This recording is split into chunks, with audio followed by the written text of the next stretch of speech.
Speedway in Rockingham, North Carolina. It is a magnificent day. It's been a late arriving crowd, but the fans have made their way in, and we are set to go. Let's check out the Big K starting grid, sponsored by Big K Mart, where NASCAR fans race for savings. Fourth pole of the year for Jeremy Mayfield, Bobby Labonte. He was the winner here in February. Jeff Gordon with 4 Rockingham wins, and Bill Elliott has won here 3 times. You've got Mark Martin and Jeff Burton, who won here a year ago. Joe Nemechek, 3 top 10s in the last 5 Winston Cup races. Mike Skinner was 6th last week. And your top 10 rounds out with Ward Burton and Kenny Wallace, who was 2nd a week ago. It's going to be interesting, buddy, to see whether Kenny's fine performance from Talladega can carry over here today. Very little drafting here. You have to finesse the car through the corners, but he has a good driving style on this type of racetrack. He never overdrives the car, so he should have a good run today. There's Dale Jowett, the leading driver here over the last 10 races. Kurt Busch is on board the John Deere green machine. There's Dale Earnhardt. Great win last week. Ricky Craven is in the field. We saw Andy Houston making his 3rd start in NASCAR Winston Cup competition. Mike Bliss had a 9th place finish a weekend ago at the Talladega Superspeedway. And on down the line to those who got in on provisional starting spots, including Bobby Gordon, Dave Marcus, and Carl Long. Those who failed to qualify, some interesting names, including Hut Strickland and Ted Musgrave, Rich Bickle, Stacy Compton. Steve Grissom also did not qualify for today's race. 393 laps equals 400 miles. This track is 1.017 miles around. And we're set to go. We've got onboard cameras. We'll show you those pictures as the day unfolds. Glad you're with us as TNN says so long to Rockingham.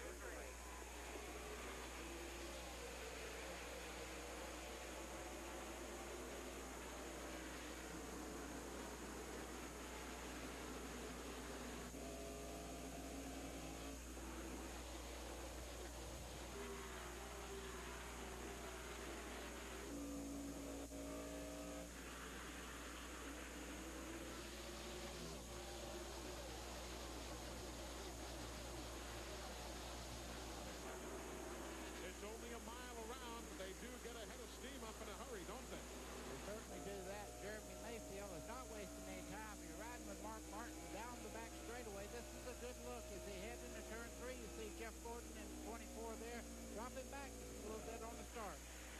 Mark almost won the Busch Series race here yesterday. His cue in the pits cost him what seemed like certain victory. Martin works the high side and continues to climb the banking.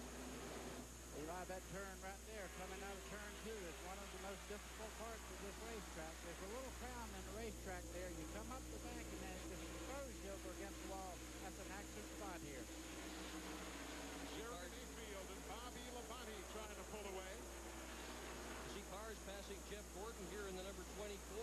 That's typical. He usually lets the tires come in, lets some people pass him. That's what he's doing right now. Riding with Ricky Rudd. Back around the 13th spot. And looking rearward towards Steve Pine. You can see the cars moving up and down in the racetrack here. They run very, very soft suspension on these cars to get maximum grip from the tires as they go in the corners.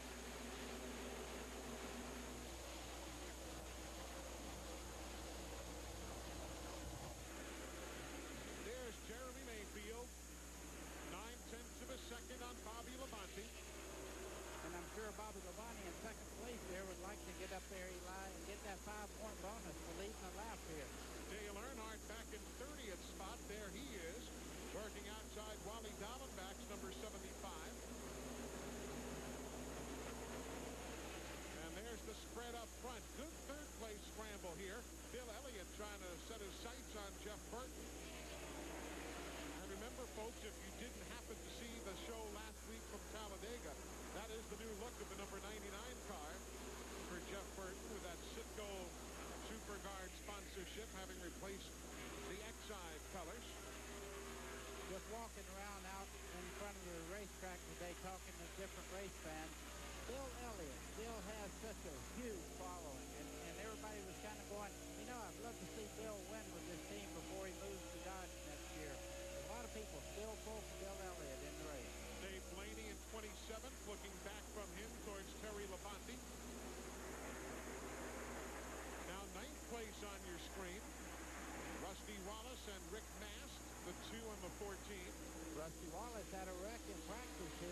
week. Bent the front end over. They jacked it back into place, done a little bit of work on the right front corner, and the car seems to be as good as it ever has been. Rusty, a 5-time winner here at the Rock. 50 is Ricky Craven. Oh, we go way high up the banking now. Very early. You see those smoke just coming off Robert Presley's tires. Well, if it slips, you have to give it a little bit of room, and luckily here at Rockingham, you have the banks to catch you. You can run all over the racetrack. As you see, 3 different grooves as they go through the corner there. One on the bottom, one in the middle, and one right up against the wall. And they're all fast, too. Yesterday, as we watched the Busch Series race, we watched people pass upstairs, people pass downstairs. It's one of the most enchanting things about this racetrack. It's just so much fun to watch all these grooves open up. And we watch second place up for grabs here. Bobby Labonte in the green machine still has it. Here goes Jeff Burton powering by to the outside, just as Dick and Buddy were talking. And that's finesse. You see Bobby Labonte there. Just roll out the throttle. It's too early to contest somebody side by side. Now you see he has a fast car, but he just rolled out, said, I got a groove that I want to run. You go ahead if you think you can run that fast all day. Ralph Shaheen's in Bobby Labonte's pit.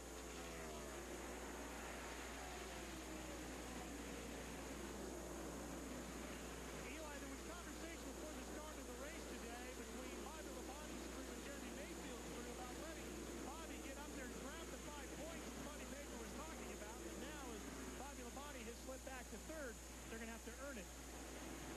Still, though, plenty of time. As you see, only 11 of 393 laps are on the board. All 43 starters still out there running here in the early stages. Rusty Wallace in the 2, Ward Burton in the 22.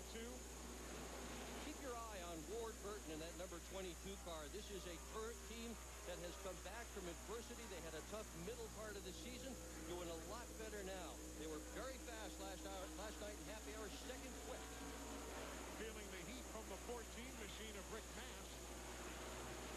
While second place settles for the moment. And you see Bobby Labonte there now running in the tire track of the 99 car of Jeff Burton. What he did was fell back behind him and kind of looked to see where he was running on the racetrack. He was running on the bottom, now changed his line. They're also running 1 8/10 seconds behind that man, Jeremy Mayfield. We've just gotten going here at Rockingham. Early stages of the Pop Secret 400. Jeremy Mayfield continues to lead. And remember, folks, if you'd like, you can log on right now to TNNRacing.com for our exclusive free online webcast of today's race here at Rockingham. You can ride along with all the in-car cameras, including one with Bobby Labonte. Or you can listen live to the radio talk between the crews and the drivers on our free fan scan feature. That is TNNRacing.com. Log on right now. We've got a space reserved for you. Jeremy Mayfield trying to check out. With all due respect to everybody else, I don't think he'd care if he stinks up this race. He just wants to get gone and see if he can just pull away from the world. Eli, the one thing he better watch is the car directly behind him, the 99 of Jeff Burton. He's running a very smooth line, letting the car roll through the corner, where Jeremy's changed his line about 10 times already, trying to find some place that the car will stick better. And I think he might have used his tires a little bit hard during an early lap, because I do believe Burton was closing in on him. So he might have checked out on himself, is what you're saying. Exactly.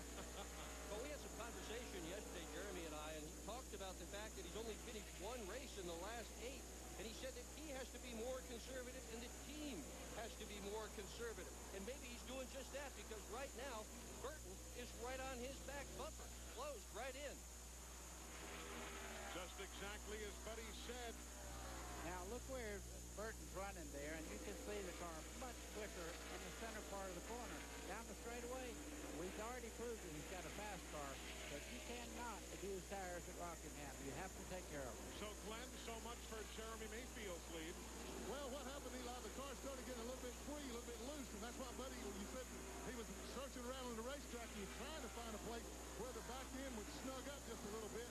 And so when he looked up and saw Burton coming, he ran over there and told the crew, guys, I'm just going to back off a little bit.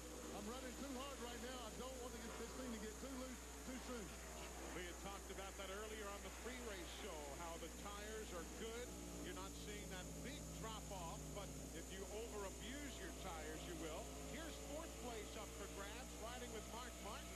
He wants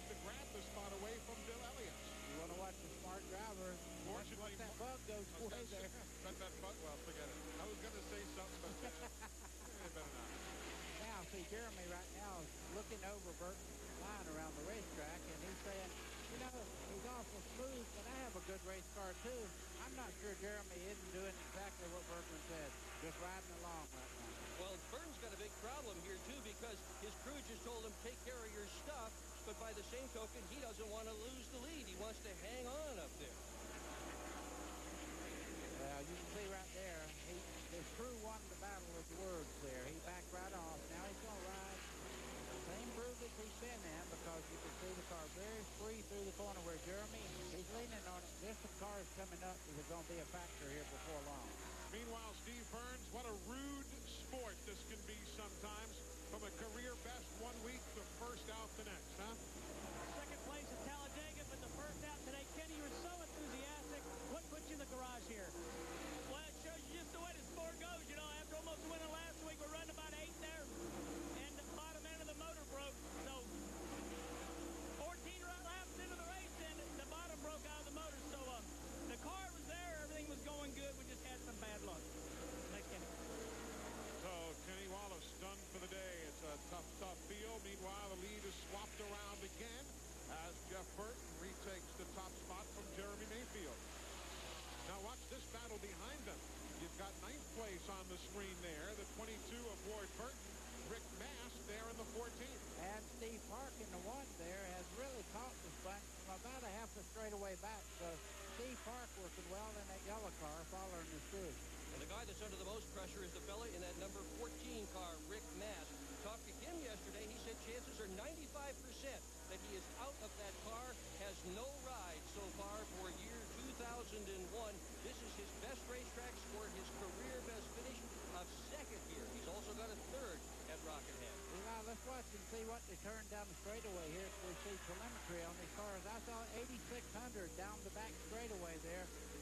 You notice the drop off in the corners, 66, 67. Now they start to accelerate down the front straightaway. You'll see about 87, 8,800 there, right at the end of the front straightaway. This looks like Harry Gant is out there.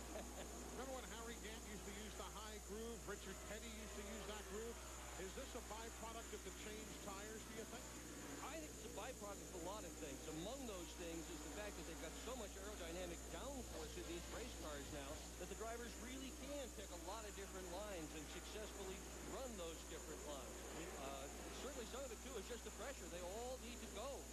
We're getting down to the end, and so they're going to try anything they possibly can.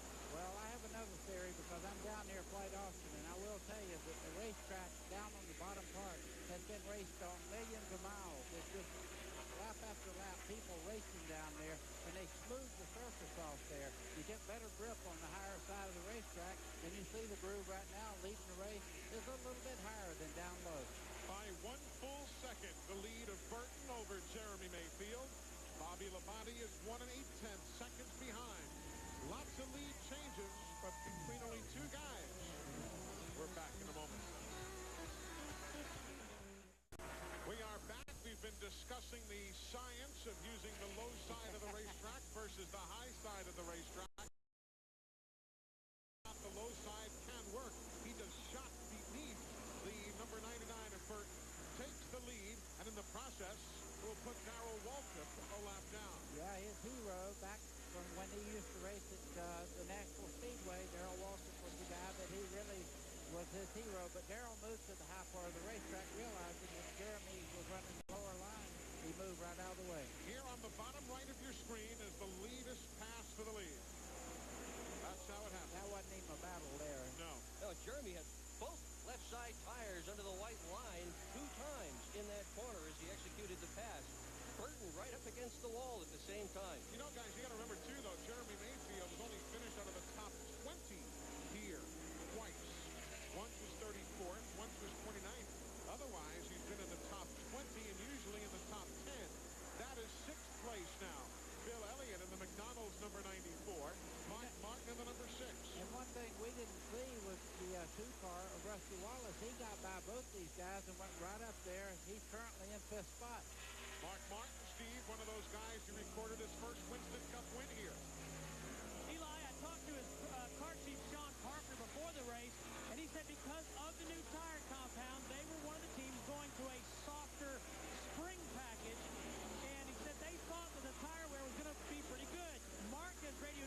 he'll do that. He'll check a line out, see what he's doing.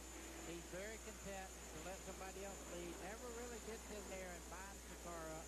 He's doing a run right now, trying to take care of everything. But this guy right here, he's using, as you said, every bit of the racetrack. As a matter of fact, he almost hit the wall a couple of times. He's so close to hitting the wall as he goes through the corners there. Watch it there. Glenn, he couldn't have been more than a foot and a half off the wall. Oh, no, Eli, for the last 20 laps or so, Earnhardt has been right up against that wall, and you know what it's doing for him? He's the quickest car on the racetrack, has been consistently for the last 15 laps or so.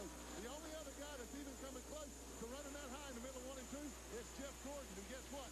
By my clock down here on the NASCAR scoring, Gordon is consistently running laps as the second quickest car. Man, those guys have found something. Earnhardt's on the move. There's that line again. Somewhere in Atlanta, South Carolina, Cale Yarborough is sitting saying, I did that, I did that. Hey, there's Schrader. Kenny must have just brushed the wall. It looked like it as he came off the corner. And they're going to take an advantage here to change right side tires. Unscheduled at 47 laps. I'd say they'll get all fours, and now they go around to the left side. One thing you have to have here is fresh tires. Anytime you come in, that little bit of time it takes to put that other set of tires on the left side there is well worth it. Jack Van Bell coming around the front of the corner of the car, and that's going to cost him still some more time. There you see the front two, Jeff Burton and Jeremy Mayfield. Those two fellas are now 1 and 1/10 seconds ahead of third place Bobby Labonte. Working under green here at the Rock. There is the lead battle here at Rockingham, North Carolina. Jeff Burton has that nose-to-tail battle under control for the moment, with Jeremy Mayfield running right behind him. Now, while those two guys are out there doing their thing, everybody else is jockeying for position, including that number 3 machine of Dale Earnhardt. You know, we say on TNN that we've got pop. Well, watch this pop that Earnhardt gave to Ward Burton seconds ago. Okay, it comes up on Ward Burton, and there's no horn on these cars, and to get their attention, you have to, every once in a while, say, I'm here. That didn't even wiggle the car in front of him, just enough to get his mind off. Now, talk to me about these guys searching the way they do for the groove. I mean, some guys, do you force the issue? Do you let the car go where it wants to go? Do you drive where you are comfortable? How do you find this right groove? Eli, the first thing you do is you say, okay, I'm going to try the high groove. Let me know my time. You go up there, and your crew tells you, okay, that was a lot better. Whatever you did, do it again. And you run 2 or 3 laps like that. Your spotters upstairs, they check, and they say, okay, that was a great line there. The car is working there. Does it feel comfortable? And they work on that. And as you can see right now, the 3 car, he's found something that works for him. May not work for Jeremy Mayfield, but it works for that driver. Well, Jeff Burton's spotters have been talking to him about the line that Earnhardt is taking, and Burton's getting inconsistent information. They're suggesting, one of them is suggesting, go up high. It's working for Earnhardt. But Frank Stoddard said, don't do that. Run your own line. Stay where you want to stay. Don't do what Earnhardt does. So here's poor Jeff Burton sitting in his car. He's getting inconsistent information about what he ought to be doing to try and pick a line. Well, the end result is how much time it takes you to go around the racetrack, and that's the line you really need to go for. You see Ricky Rudd right now, the middle part of the racetrack, working very well for him. He's actually catching a guy running where Earnhardt's supposed to be able to be the best. So he's running what's good for his car. NASCAR timing and scoring there in the upper left-hand corner of your screen. And why do you need genuine Napa replacement parts? Because some things can't be replaced. Napa bringing you NASCAR timing and scoring. Steve Burns, a lot of early pit stops here at lap 47, 48, lap 51, a little earlier than we expected. Yeah, and speaking of replacement parts, Ken Schrader just came in. Look at this, Eli, guys. Right rear tire going down. See the inner liner, the tire within a tire stayed up, but he lost 2 laps. Things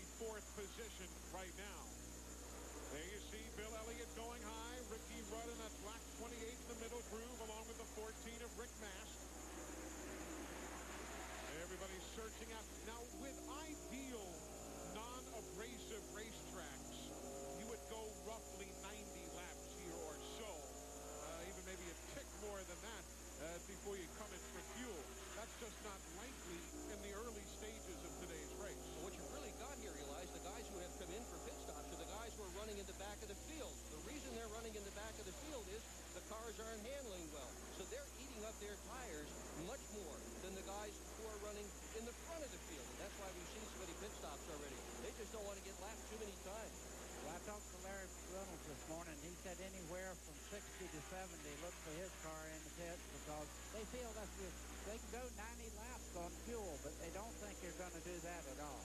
You know, from the helicopter view, you'll really get a good view of exactly how many drivers are still searching for exactly where is best to run. We'll just take you around and you see all the different grooves. Middle groove, high groove, middle to high groove. And of course, you've seen others running down low already today. Yeah, and a lot of times you'll find that 8 tires hold a lot better than 4. You'll lean on them a little bit getting in the corner. It just can't be avoided sometimes. Meanwhile, closer to the front, everybody again circle. Look at that, right up to the wall.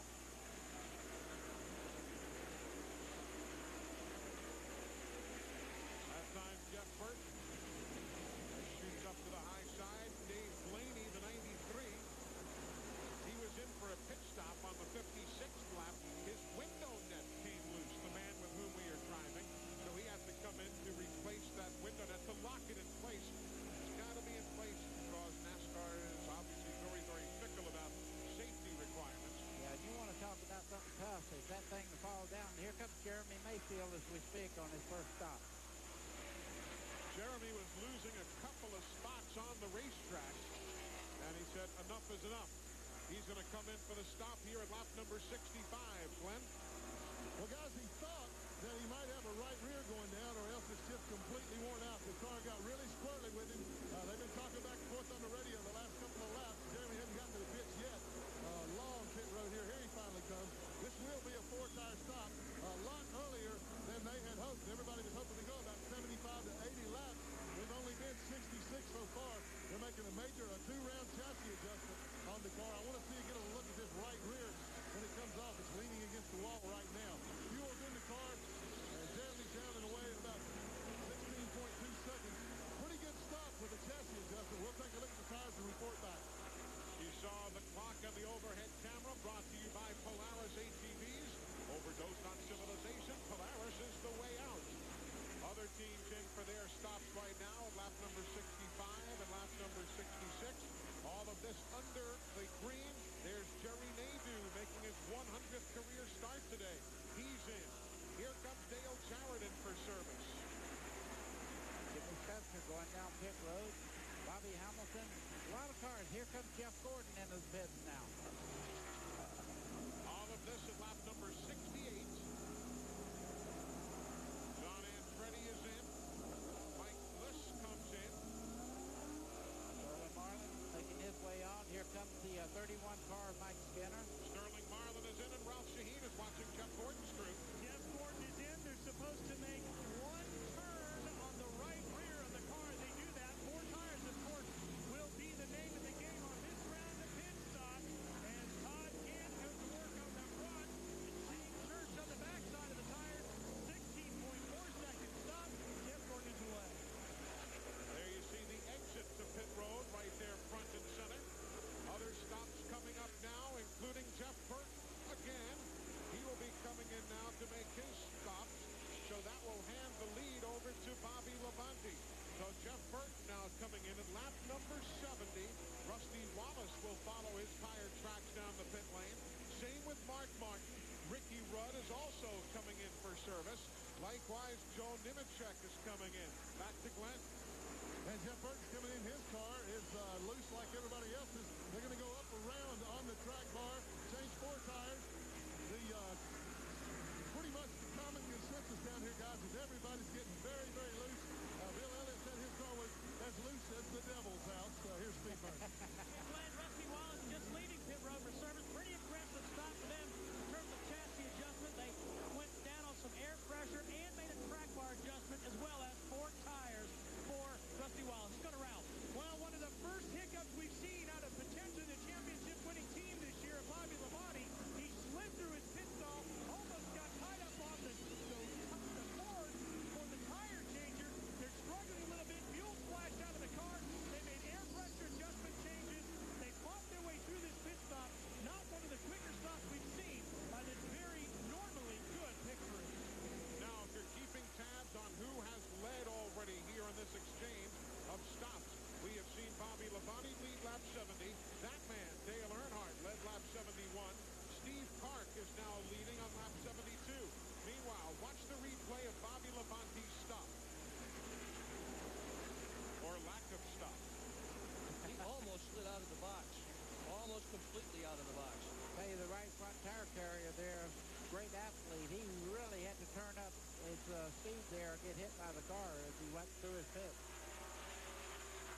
Steve Park cycles around, and he will now come in for service.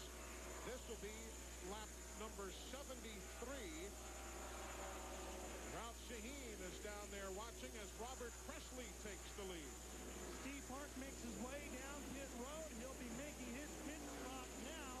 They're counting him in. 6 away, they say. That's how many pit stalls he was away. Now they say, turn it in. They're going to make a quick adjustment to the chassis on the backside of the car on the right rear. 1 full turn there. 2 cans of gas, and of course 4 fresh tires, as everybody is doing. The car goes up into the air on the left side. One step, working the jack end, and it's on their way. 16-7 for Steve Park. And now as Jeremy Mayfield will reassume the lead, Robert Presley, with whom we are riding, comes down the pit lane. So everything is going to cycle back on around now as the final teams to make pit stops, Presley and Dave Marcus, are in respectively at lap number 73. The leader will be Jeremy Mayfield as we are live here at the Rock, caution free through 75 laps. We are back at the North Carolina Speedway. The 24 of Jeff Gordon is the new leader of the top secret microwave popcorn 400. Here's how it happened before he got into that big pack of traffic. Watch it on the lower right of your screen. Jeremy on the high side, the 24 of Jeff Gordon now. He gets really in the corner, fresh tires right down on the white line. You can see what a boost, but look at the run that Jeremy has. Now watch this from a lap before that. Look at this. Hold your breath when you do. Look at this. Oh. They came real close to 4 wide coming off the corner, which would have been a spectacular wreck had they really done it. Now, after pit stops moments ago, there are the fellows who had the very best pit stop performances. Dale Earnhardt went in 6th and came out 11th, if you're curious. And Bobby Labonte, with his problems, didn't lose all that much. He finds himself in the top 5, so not as bad a situation as it could have been. Of course, both Earnhardt and Bobby Labonte have already led today, for those of you who might just now be tuning in.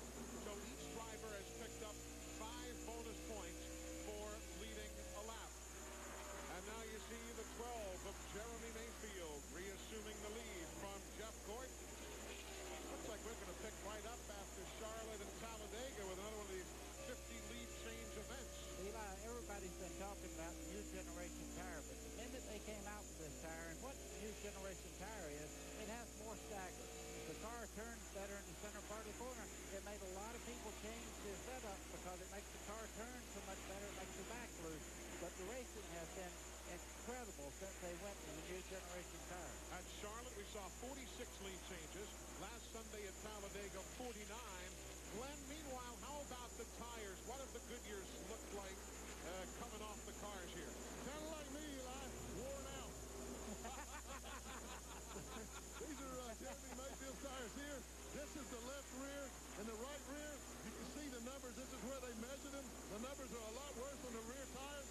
What we're seeing down here is something I've never seen in Rockingham before. The left rear tire is almost wearing completely out. Bill Elliott was the same way. The rear tires on Mayfield's car were pretty well gone. And remember, they only ran 66 and 67 laps. I'm telling you, these guys are in for a long day. I'd like to take a look, or have somebody take a look at Earnhardt's rear tires to see if there was any difference in running that real high groove he's been running, to see if it made his tire wear any better. Buddy, why the left rear? Well, what they're doing here is they're going in the corner, going way up on the racetrack and turning. That makes the right rear burn there. Then you accelerate. You mash down on it, and that left rear and right rear are trying to pull like that. And it's also sliding the left rear as it comes up out of the corner.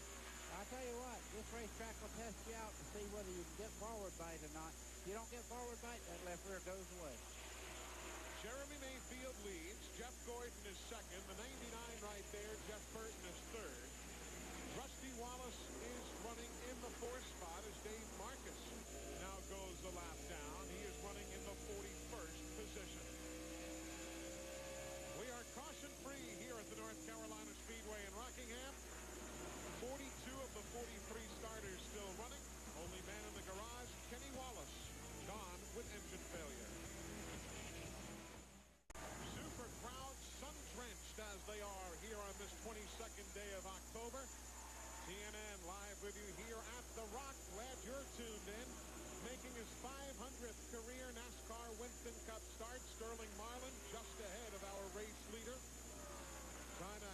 in there on the lead lap. Jeff Gordon way up on the racetrack. In the middle groove there, the 99 of Jeff Burton and Rusty Wallace. These guys have really been going at it for the last little bit here. And Jeremy Mayfield now is being reeled in by Jeff Gordon. And he does that. After the pit stop, he'll drop back for a little while and then come forward as the tires start to go away. You know, he's doing that, buddy, but he said he can't do it as much as he used to do it with this new tire. Said he got caught doing that at Darlington earlier this year. Took it too easy on the brand new tires. Found himself too far back, couldn't catch up. He's going to have to be more aggressive today than he ordinarily is, but you're right. He does take it easy on the new tires more than the others. Well, he's getting past right now. He ran up on lap traffic there. That high line, he had nowhere to go. Jeff Burton going by, and now Rusty Wallace picks him off. Good battle right there as Rusty Wallace makes the move in and around the inside of Jeff Gordon and takes a spot away.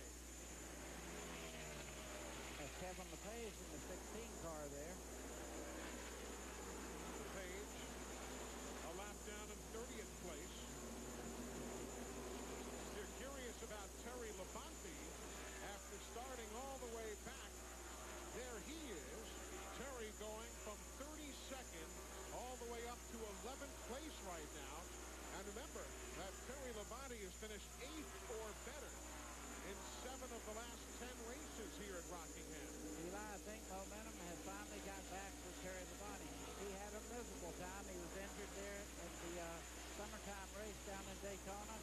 Everybody said, what in the world has happened to Terry Labonte? I talked to his crew chief this morning. He said last weekend we had our first top 5 since that wreck.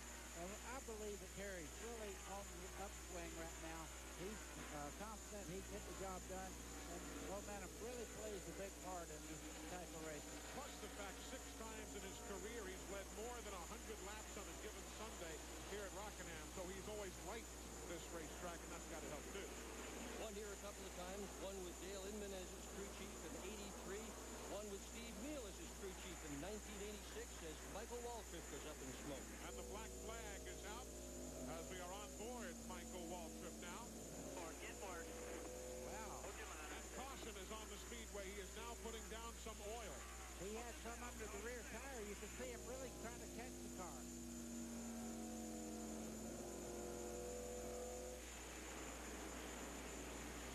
So caution is on the speedway for the first time at lap number 99 for the problems that you see front and center for Michael Waltrip. Lead his head back to the swamp. Sir, go under the hood. Everybody else back.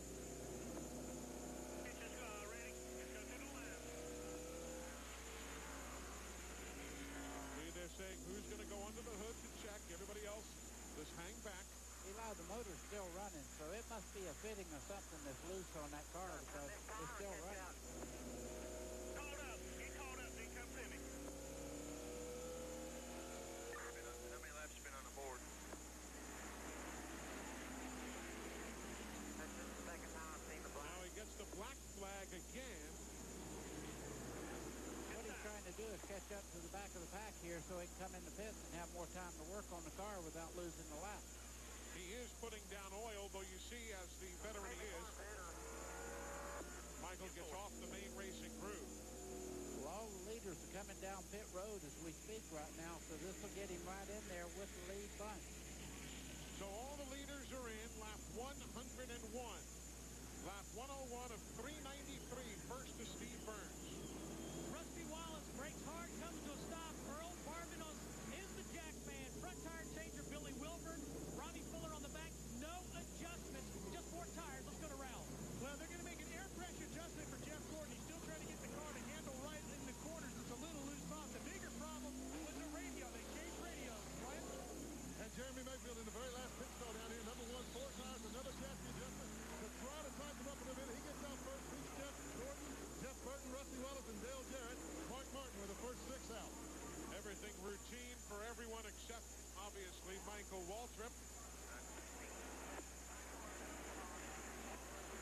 You see the crew just wiping off some of that oil.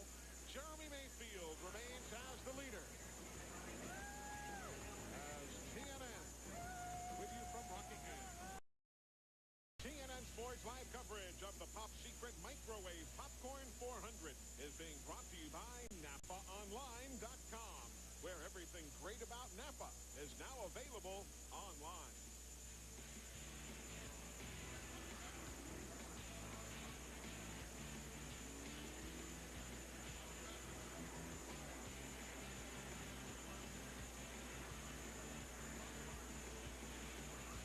Michael Waltrip now pulling away after the loose oil line was fixed. And indeed, as you said, Buddy Baker, the problem was a fitting that held those oil lines in place. One came loose, and Michael has been able to continue away. Rusty Wallace, meanwhile, out there running in fourth spot. I believe Dick Berggren's got him on the radio. Hi, Rusty. Can you hear us? Unclear. Rusty, so many different lines. Which one is working best for you? Well, I think early in the run, you start out on the bottom when the tires are pretty fresh, and then you got to kind of move up to the top of the racetrack as the tires are wear. How's your car? Got a good car today. It's running real good. Just got to keep my head smart and drive nice and easy. You might be able to win this thing. Okay, you got our best wishes. Good luck today. Rusty Wallace with 5 wins here at the Rock. 11 top 5s, 16 top 10s. So you talk about another guy who is so very comfortable here at the North Carolina Speedway. Rusty Wallace is the name. Paulie McCauley enjoying a race at the Rock. Billy Rock. 1/2 lap away from going green. Remember to check out NASCAR online before, during, and after the race. www.nascar.com. It is your 24-hour NASCAR Garage Pass. Quick note, Bobby Labonte came into pit 5th. He came out 8th, so he lost 3 spots. Ricky Rudd came in 10th, went out 14th. So Ricky lost 4 positions. Those are some of the fellas in the top 15 and how they made their pit stops. Going green. Mayfield's going to try to check out. They're going to practice in case they have a late race caution to see if he can, in fact, check out on the field. So far, so good.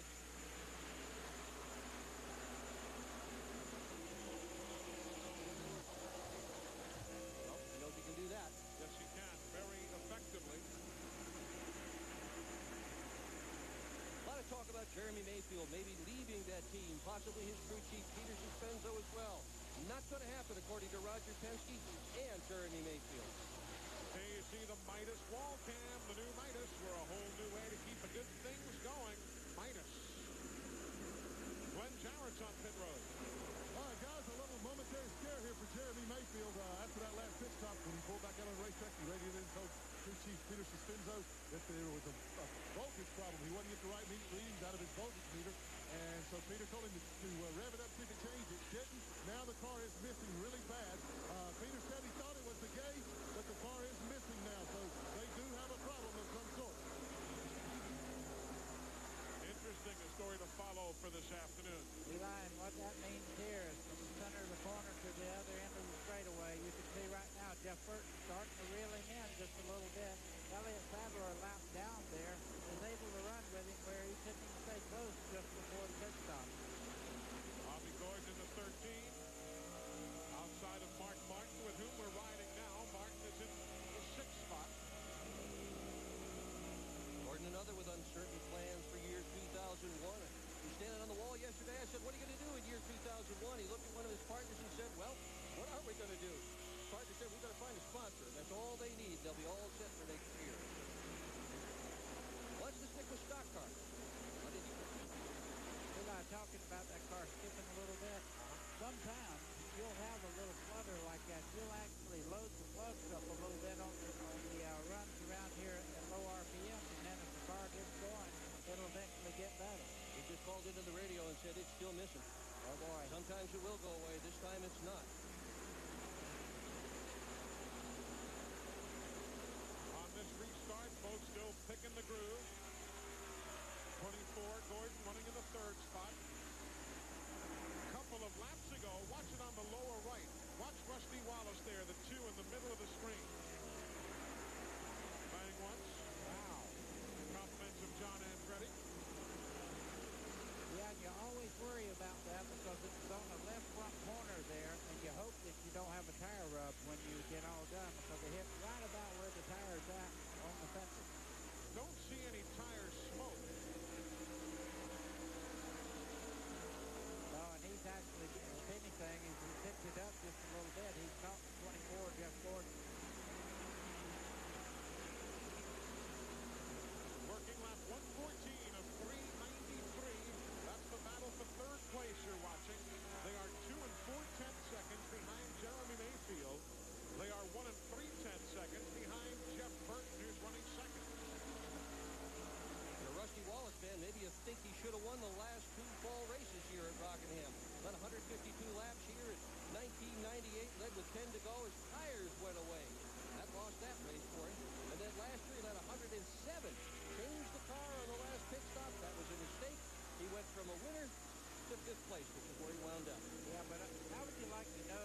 what he did was just drive deeper into the corner, but he had to slow down more in the center part of the corner. Of course, Dale had no luck here last year, you might remember.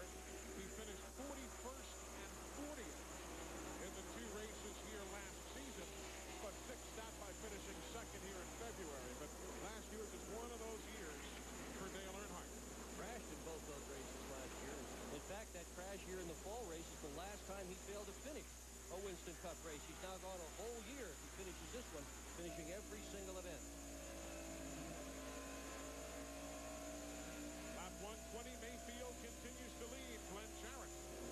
Well, guys, I'm standing directly in the middle of turns 1 and 2, and right below, if we can see, right with my camera, right below the rock there's an oil pump belt. That's what it looks like to be lying here, and we think that it has come off the 93 car. If he's still out there, I guarantee you one thing, he ain't going to be for long. And it won't run without that. He is not. He just went to the garage. So eagle-eye Glenn Jarrett with that spot of the debris in the corner. And an oil pump belt is exactly what it sounds like. It runs the oil pump. It runs over the pulley and makes the turn, and it supplies the engine with oil. The minute that belt goes away, so does the oil pressure, and everything stops. Ralph, were we on top of the diagnosis? Absolutely, Eli. That's exactly what is wrong with the car. The pump oil pulley is what is off. The belt is gone, and they're going to have to replace it before they can put Dave Blaney back into this race. Blaney is already 7 laps down, running at 42nd. He and Kenny Wallace, the only 2 teams off the racetrack. The other 41 of the 43 starters still out there. Eli, I've had the strangest things happen talking about an oil pump belt. I had just a small pebble one time get in between the gears that actually make it turn, and it knocked the belt off in Darlington. I had a nice lead down there. Just a little pebble got in there, and it knocked the belt off. Remarkable lap. 123, Steve. How about tires? What are the teams saying now as we near the midpoint of the race? Well, we've been talking about tires all day. A minute ago, Buddy Baker talked about the new generation tire and how they have more stagger. It's a very simple explanation. The right side tire is about 1 inch to 1 inch and 1/8 bigger in diameter. You look at this cup, Buddy said it helps us turn. That's why. The other thing these teams will do is they'll adjust the camber. The right front tire, they'll lean it in just a little bit. You can't see it with the naked eye. That's called negative camber. The left front tire, they lean out. That's positive camber. Just a couple of adjustments they make to increase grip on this racetrack, Glenn Jarrett. Well, Steve, I want to explain how the oil pump belts come off. That happens a lot here at Rockingham. Now, this is the practice wheel that Jeremy Mayfield's guys use to use their lug nuts. But pretend this is a pulley, and the belt runs on the outside, right in here around this thing. What happens, the tire wear here is so great that rubber builds up, gets on this pulley, and causes the belt to actually ride over the outside of the pulley, slings the belt right off. It's all due to the rubber build up here at Rockingham. So those are the stories now on pit lane as we work lap 126 of 393. Jeremy Mayfield took the lead at lap number 82. He now sits with 9/10 of a second of an advantage on Jeff Burton. Jeremy Mayfield took the lead at lap number 82. We're now at lap 131, and we continue to watch Jeremy try to wear out the field here at the Rock. Welcome back, everybody. It's CNN on hand here for the 400-miler here today. I was walking through the garage this morning. Jeff Gordon pulled me aside, said there's a guy here who's masquerading just as me. He said if you see him, just slap him around a little bit. Brad Paisley, Arista recording artist. Jeff Gordon says that guys are mistaking you for him. Well, I don't know if they mistake me for him. Definitely not on the interstate, but And I dare say they don't mistake you guys in the recording studio either. Congratulations on a spectacular year. Thank if you you, follow country music, you know the Horizon Award, which is an award that goes to the great star of the future. And you walked away with honors at the awards. That was spectacular to see. I had an incredible time. What a way to wrap up what's been a wonderful year already. What do you think of your first trip to a NASCAR race? Oh, I've had just a great time. I kind of screwed up, though. I used a music term when talking to Dale Earnhardt down there right beforehand. He had me sign his hat for luck because Martina did that a few years back and won. And what'd you say to Dale? I actually told him, I said, man, tear it up out there. And he didn't like that at all. Really? Yeah. Hey, how was your trip to Japan? I understand you just made a trip to the Orient. We actually did. We ended up going out there last week for 5 or 6 days and just had a wonderful, wonderful time. And it's really a wonderful country. They treat you as great over there and seem to love country music. Brad Paisley, we wish you the very best. It's been a remarkable, wonderful year for you. Keep those #1 hits coming, and don't be a stranger. Come by and visit again. I'll be back. Thanks so Good much. to see you. Brad Paisley, Arista recording artist and one of the brightest young stars in country music today. And you folks follow country music, you know what I'm talking about. We're going to be hearing the name of Brad Paisley for many, many years to come. By the way, you do look like Jeff Gordon. And you want to consider yourself fortunate in that regard. There you see some of the telemetry numbers on John Andretti. He's running in 30th spot right now. You know, I sound like Brad Paisley sometimes. Boy, In the shower. I've heard you sing, Eli. I don't know about that. paying attention to John Andretti just then, he was turning 8,900. That's asking a lot out of the motor. That's RPM. That means that piston's got to go up and down 89,000 times. I mean, that is turning it on.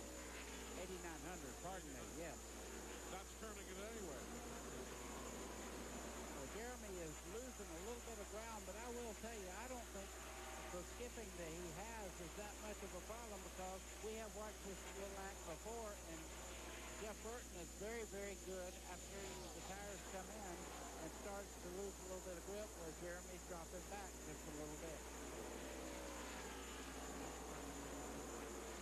Again, a challenge from Jeff Burton to the high side. This one may pay off. So Jeremy Mayfield, who took the lead at lap number 82, will yield it here at lap number 140. Let's go to Glenn Jarrett. Well, guys, you know, we reported right after that restart that Jeremy had a miss in the car, and he kept talking about it. It's obvious it hadn't slowed the car down very much. He just now lost the lead, and he's driven away pretty much from everybody except Jeff Burton. They're speculating now that possibly they may have had a cracked header pipe, which to the driver can make the thing sound like that it's missing sometimes. But they say everything looks to be okay on the car. They're not too worried about it. One more thing, when I was talking about that oil pump belt coming off, the rubber getting between the pulley and the belt, the reason it doesn't happen more often or to more cars is a lot of the cars, including Jeremy Mayfield's cars here, run a shield over that cover to prevent just that from happening. Oh, and one other thing is Paisley, is he the guy that named the tie after? No, we're not going to let you get by with that just because your name's Jarrett. That is Paisley time. I felt ignoring it would have been the best approach. You know, that happens to guys that have been in TV a long time, and you can tell he's been here a long time. And around those fumes, too. Oh, yeah. We're at lap 142, as you see. And those are the numbers with the average speed. That has been slowed only once by caution. That's when that loose oil line sent Michael Waltrip to the pits. Dave Blaney remains in the garage. They're working on the oil pump belt.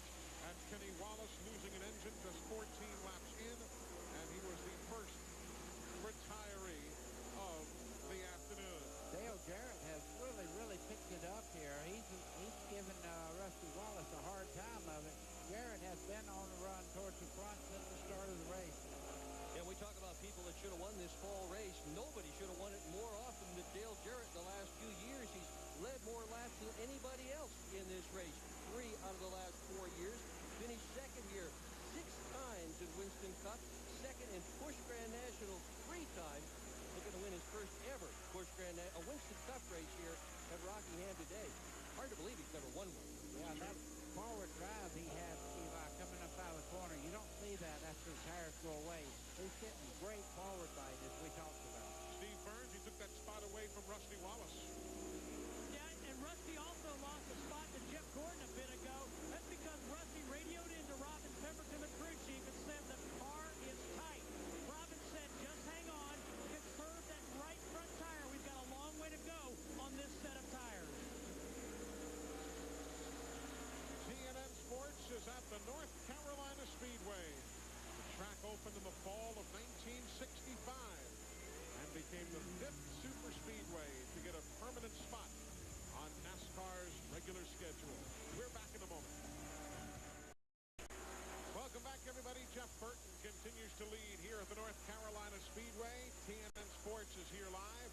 Ty Gold with Buddy Baker and Dick Berggren. Down on the pit lane, Glenn Jarrett, Ralph Sheheen, Steve Burns. We are closing in on the start of pit stops for some. Jerry Nadeau elects to make a stop here at lap number 153. But there is the second place man, Jeremy Mayfield. He is 0.8 of a second behind Jeff Burton. They are obviously at this moment among the 15 on the lead lap. Then you drop back 5 full seconds to third place Jeff Gordon. Then you have to go a second and a half behind him to Dale Jarrett, who is running in the 4th spot. So now you've got from first place back to 4th, 6 6/10 of a second separating those drivers. Next, you've got Rusty Wallace and Bobby Labonte. Pretty good scramble there, but Ralph, they're 8.5 seconds back. Well, one thing that the 18 team is doing well today, Eli, is they're staying very focused on the pit stop. They had a little bit of trouble with the first pit stop, if you remember. Bobby Labonte took all the blame. He reported back to the crew. He said, guys, I'm sorry about that. I didn't feel like I've been very good all season long with my speed down pit road. I tried to get a little bit quicker into the box, and I overshot it. But the one thing the crew did well, Eli, to show you how focused they are, they realized that if they had worked up the car while he had slid out of the box, that would have been a penalty, costing them even more. Nobody panicked. They backed the car up, then went to work on the car. Their next pit stop was a 15.2. They have not been able to get 2 rocks out of their normal strategy. Caution on the back straightaway. As there you see Robbie Gordon having spun off turn number 2 to bring out caution number 2 of the afternoon at lap number 156. Racetrack narrowing up off the corner, and Robbie finds himself up against the inside wall. Eli, that second corner over there, we talked about it before the race started, about how difficult that corner is. You come off turn 2 over there, he's against the back straightaway wall on the inside there. You see him moving around in the car, that's a good thing, because there's a lot of damage to the front of that car.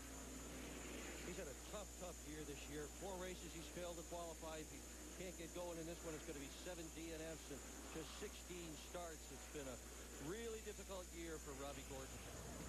Let's see if we can tell a little bit better what happened here.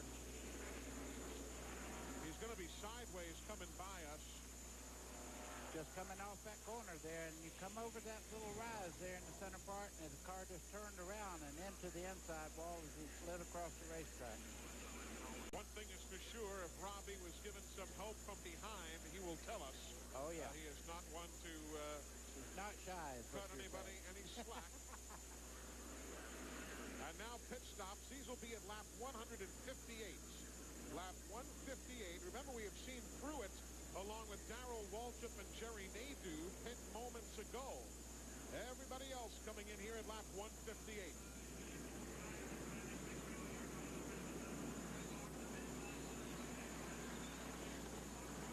This is a good break for Rusty Wallace. He was tight. They'll take 1 pound out of the right front tire, half a pound out of the left rear tire. Try and tighten it up for Rusty Wallace. Let's go to Ralph. Half-pound air pressure adjustment on the right side of the car for Jeff Gordon. He said the front of the car been a little bit loose, but that's all he wants to do to the car. Glenn? I'm watching Jeremy Mayfield. Great pit stop. Rusty Wallace puts them all out. Mayfield hit 4 tires and gets out second. I was looking to see if maybe they went under the hood because Jeremy still says that the car has a miss, but they did not attend to that. Only a slight chassis adjustment, 4 tires and fuel for Mayfield. So all of these stops under caution as Robbie Gordon, you see, waves to the fans and walks away from his battered machine on the back straightaway.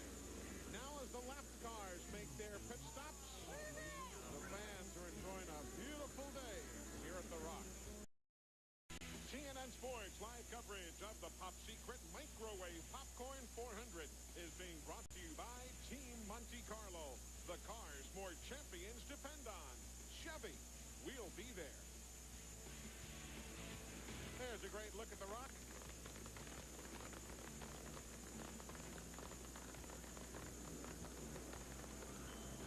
Up the bell sounds. Either it's time for round 2 or the popcorn is ready. What a great logo that was, huh? Wow, huh?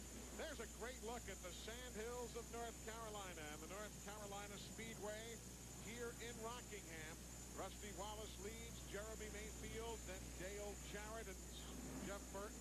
There you see some other pit stops taking place now as Bill Elliott has come in. Mark Martin is in yet again. This will be Mark's third stop, the second for Bill Elliott. And also, Johnny Benson's made several stops under this caution here, and that's to adjust right now. They're back in the pack, and they need to adjust on the cars so they can get back up front. Steve, what's the deal with Mark Martin's stops here? Well, first they had a problem with the air gun. They had a problem with the socket. A lug nut got caught up. Now they're putting a spring rubber in the left front. They insert the spring rubber to make the spring stiffer for Mark Martin. Let's go to Glenn Jarrett. And Bill Elliott was back in for another stop. They were doing something to the right rear of his car. His car has been extremely loose. I'll get a word to see exactly what they did. I could not see. Let's talk about Jeff Burton for just a moment. He came in leading and came out fourth. The reason for it was he is pitted right next to Bill Elliott. Bill was just entering his pit as they let the jack down on Jeff's car to come out. And he got blocked in momentarily there. That's why he lost the position. So Burton's running fourth. Elliott is 24th. Benson 26th. Martin is 27th. And Rusty Wallace came in fifth, came out with the lead. Wrenchhead.com with millions of brand name auto parts and accessories to choose from. It's easy to prove you're a wrench head. Are you a wrench head? Wrenchhead.com. Parts online all the time. I've learned. Last time I called Buddy Mr. Wrenchhead, you called me Mr. Lunchbox. that name has followed me now from coast to coast and around the world. So I will say nothing at all. We continue under caution. NASCAR's got the jet out there to blow some of the debris away. There's Tony Stewart. Haven't talked much about him. Tony finished 12th in both Rockingham races last year, was 4th here in February, and now he has moved from 18th all the way up to the top 10. Let's go to his pit for an update. Well, Eli, Tony running in 10th right now is actually pretty surprising because Tony's not feeling very well today. He told me this morning as we were standing up in the transporter talking that he had been up most of the night, very ill, was having lots of different flu-like symptoms, and just was pretty weak today. But he's fighting through it. And then, Buddy, as you would know, getting in the car, Glenn Jarrett, you can start racing, and sometimes it just helps you feel a little bit better. Well, I don't know, Ralph. I always felt a heck of a lot worse after the race than I did before because I always ran so bad, but I guess that's not the case with Tony. Let's talk about Bill Elliott. We're going to tell you what happened over there when we couldn't see. They were actually measuring the track bar. They have made so many adjustments on that car today with the track bar. It's been so loose that they really kind of lost track of where they were. So they went out there to measure it from the track bar to the ground to just see how much further they could go. Meanwhile, let's go all the way up back to the front of the pack to Jeremy Mayfield. And remember, we're still talking about that miss. Peter Suspinzo radioed back to Jeremy after the pit stop. So, Jeremy, the tailpipes are nice and gray. Now, what that tells us is if there's no incomplete combustion, if there was a problem, a miss, or a cylinder wasn't firing, there would be some black on the tailpipe. They don't see that. The miss is still a mystery. And Glenn's exactly right. When the car is running properly, it looks like a snow cone almost. Absolutely snow white, the exhaust. If you're having a problem, it'll have black spots all over the exhaust system. So as the field gets the 1-to-go signal, we are closing in on the restart. Lap 166 on the board right now of 393. I was talking about the Tony Stewart situation not long ago, and when you're sick like that, when you go into a race, the more you sweat, the better you feel. The North Carolina Speedway in Rockingham. Better than it did when he first started. He was almost a lap down before the caution a while ago. Hey, folks, before we go back to green, let's remind you about Phoenix International Raceway. That's where TNN will be in just a few weeks, and they still have some great tickets left for their upcoming NASCAR weekend, November 2nd through 5th. The ticket office is open right now. It's open tonight all week long at the phone number you see on the screen, 602-252-2227. Or if you'd like, you can get tickets online 24 hours a day at PhoenixInternationalRaceway.com. So check it out, and we'll see you in Phoenix, November 2nd, 3rd, 4th, and 5th.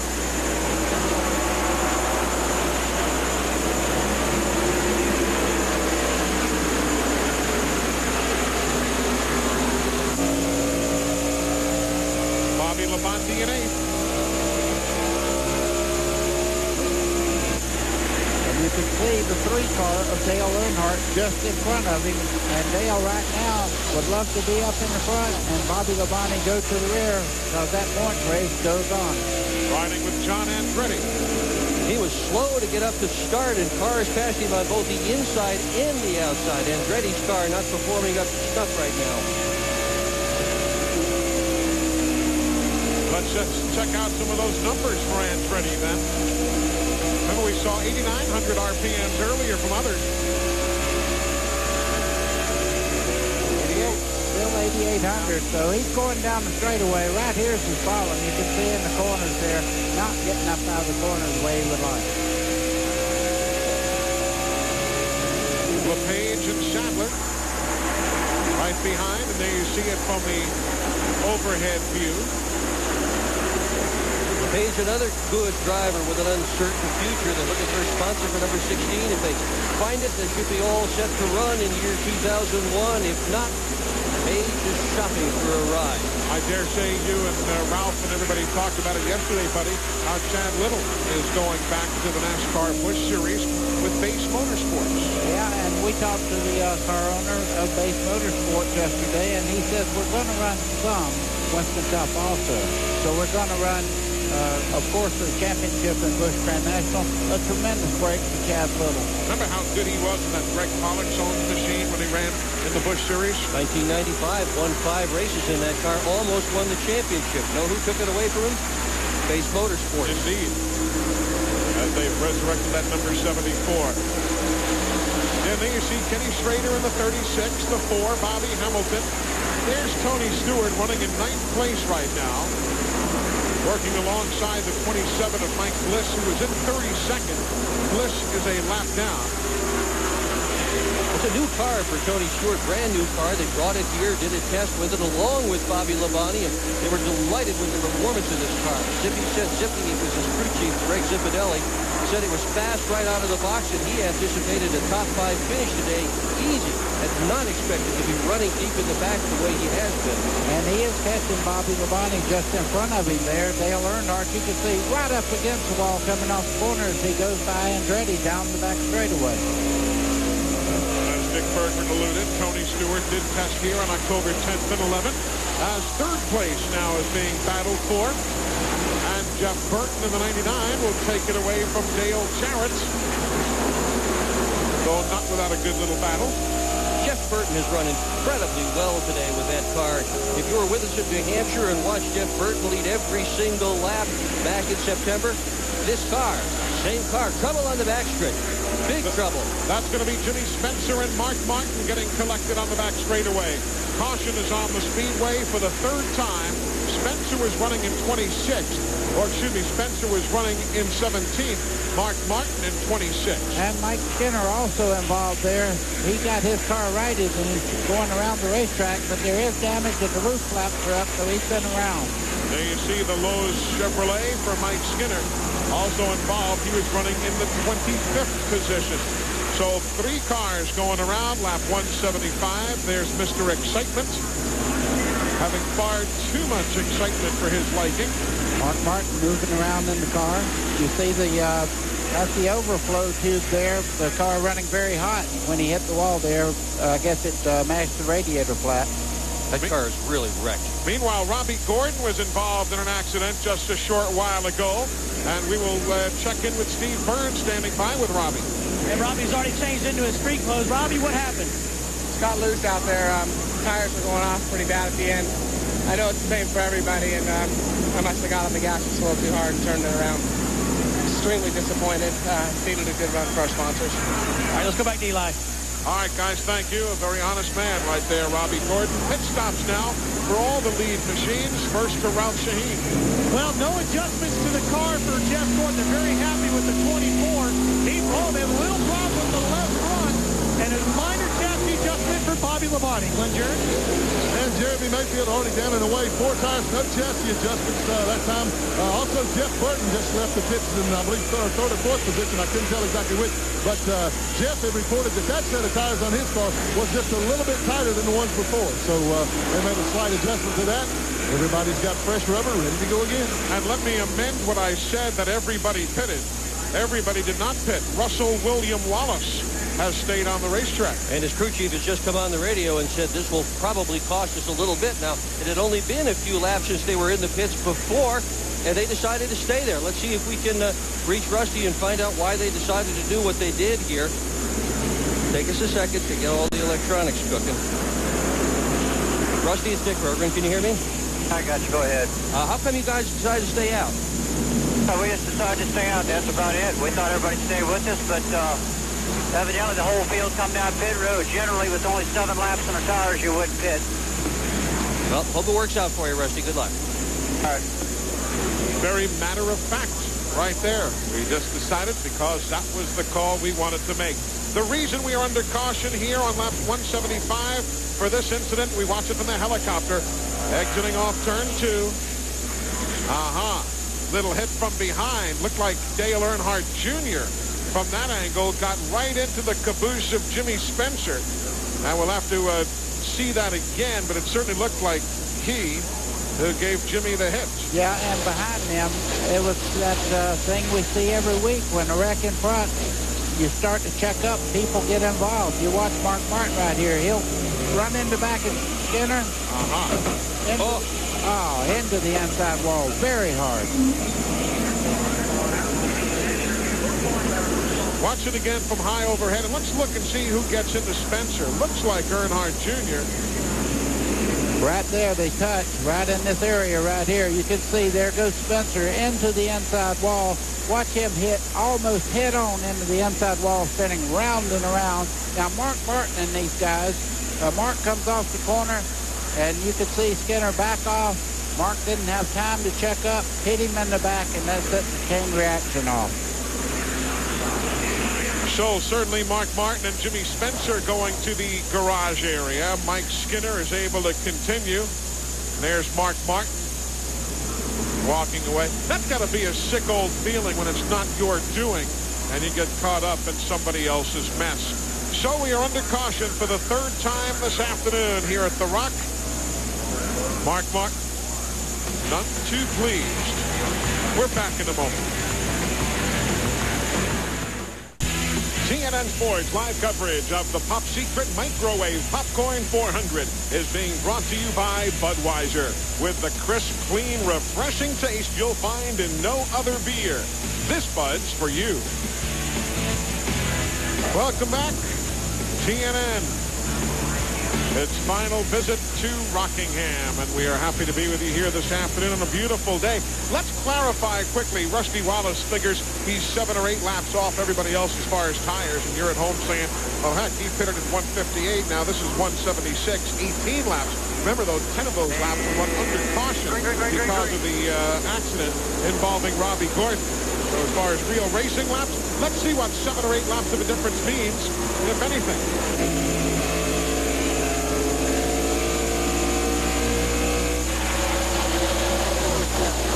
Well, John Andretti able to pick up the lap he was in arrears. So he's now on the tail end of the lead lap. Wally Dolan back going around. He'll pick up the lap on Rusty Wallace. So far, it looks like those few laps matter a lot. Elliott Sadler back on the tail end of the lead lap. Kevin LePage the same. Ooh, Jeff Burton just slides in there in the 99 car. You see him side by side there as they go down in the corner. But he had a great run underneath Rusty Wallace. And here he looks to the bottom side, 3 wide for the lead.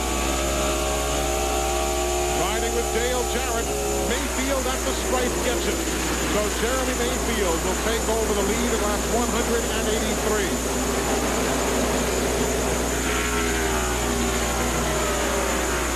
Moments there, Rusty Spotter was saying inside and outside. They were trying to get him on both sides, which is the worst of all possible situations if you're the leader of the race. Jeff Burton grabbing second. Meanwhile, in the infield, Steve Burns with Mark Martin. And Mark Martin has just come out of the infield care center. Let's check out and see how he is. Mark, first of all, are you okay, and what happened? I'm fine. I don't know. Just aggravated. I don't know. There looked like a wreck starting to happen up in front of me there. I couldn't see it. I had a windshield full of the 31 car, so I don't know what happened. We just got behind on a pit stop. That's what happens when you do that sometimes. He doesn't have to say much more than that. The frustration just ringing true through his voice. Now let's see. Dale Jarrett's gotten by Rusty Wallace.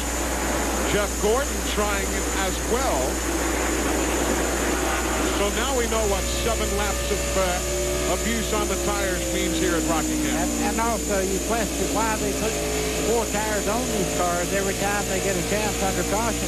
They get so much better grip. I can't begin to tell you. It's like almost 3 to 4 tenths a lap. Fresh tires against the old tires. Look at that. Riding with John Andretti. Remember, though, it's usually follow the leader, and that's precisely what Rusty and his crew chief, Robin Pemberton, had expected. The usual, follow the leader. If he stayed out, they expected everybody else to stay out. Anywhere but Rockingham, I got to tell you, I get tires every chance I can get. You see, right there, Ward Burton getting by also. Rusty's falling back. If you've lost track as to exactly where your favorite is, like Dale Earnhardt or whomever, just follow the timing and scoring there, the upper left-hand corner of the screen. Brought to you by Napa. You will want to find out why you need genuine Napa replacement parts. Simple, because some things just can't be replaced. Napa, bringing you NASCAR timing and scoring. That's 4th place, the battle on your screen. I tell you, watch Forsberg and then 22 today. He's good. 7th place right behind there. Ricky Rudd in the black 28, Earnhardt in the black 3. Then Tony Stewart in the orange 20, Steve Hart in the yellow and black number 1. They're all battling for position. So too the green 18 of Bobby Labonte. And Tony Stewart, anybody that watches him all year long, he stays right on that white line, down lower than anyone else on the racetrack, and it pays off for him. They get in a little bit faster, but when he picks up the throttle, that car really accelerates from that low line. Oh, look how close Ricky Rudd came to the wall. Just about nudged it. That's about as close as you can come and not hit the thing. Tony Stewart makes the move and grabs a spot away from Ricky Rudd up in the 8th position. See how close they get to the wall this time. This is just perfect for Earnhardt. He's used to running on the old ice-fly tire where you would use the whole racetrack up. So this is nothing new for him. This is old turkey. He just goes up there and turns the car left, right against the wall, and just rockets off down the straightaway. Hey, Ralph, this pack of traffic is looking like Talladega. Well, Before we go to Ralph, caution on the back straightaway as Terry Labonte has some problems after running so very well earlier, and he will bring out the caution flag. Terry Labonte, who is running in the top 20, now brings out the 4th caution of the day. Ralph, I was about to say that pack of traffic looked like some of those drafts at Talladega yesterday or last weekend. Eli, this is going to be really interesting, this next pit stop, because things are getting very, very tense down here on pit road between the 18 team and the 1 team. They've been in each other's faces after each pit stop, doing a lot of pointing and a lot of pushing and a lot of talking loudly at each other about giving each other room down here. It's a little tense down here, and they're pitted right next door to each other. They're looking over at each other right now as they're up on the wall, hoping that they'll give each other enough room to play this pit stop the way they want to. And you saw they're coming down together, too. Park and Bobby Labonte are nose to tail in 10th and 11th. So everybody making pit stops. You know who this is a big old break for is Rusty Wallace getting fresh tires now. I guarantee you, he's saying thank you for that caution. He needed it. Let's watch this here. Let's see if Ralph will be enough to report this or if we have to bring in the fight doctor, Bertie Pacheco. Ralph? Here they come, Eli. The 1 dives in and the 18 right behind him. Now there's been conversations about which way the 1 rolls tires back and so forth, and whether or not the 18's going to have enough room. So far, everything has been clear. Crew chiefs have been talking, team members have been talking to each other, trying to keep things calm.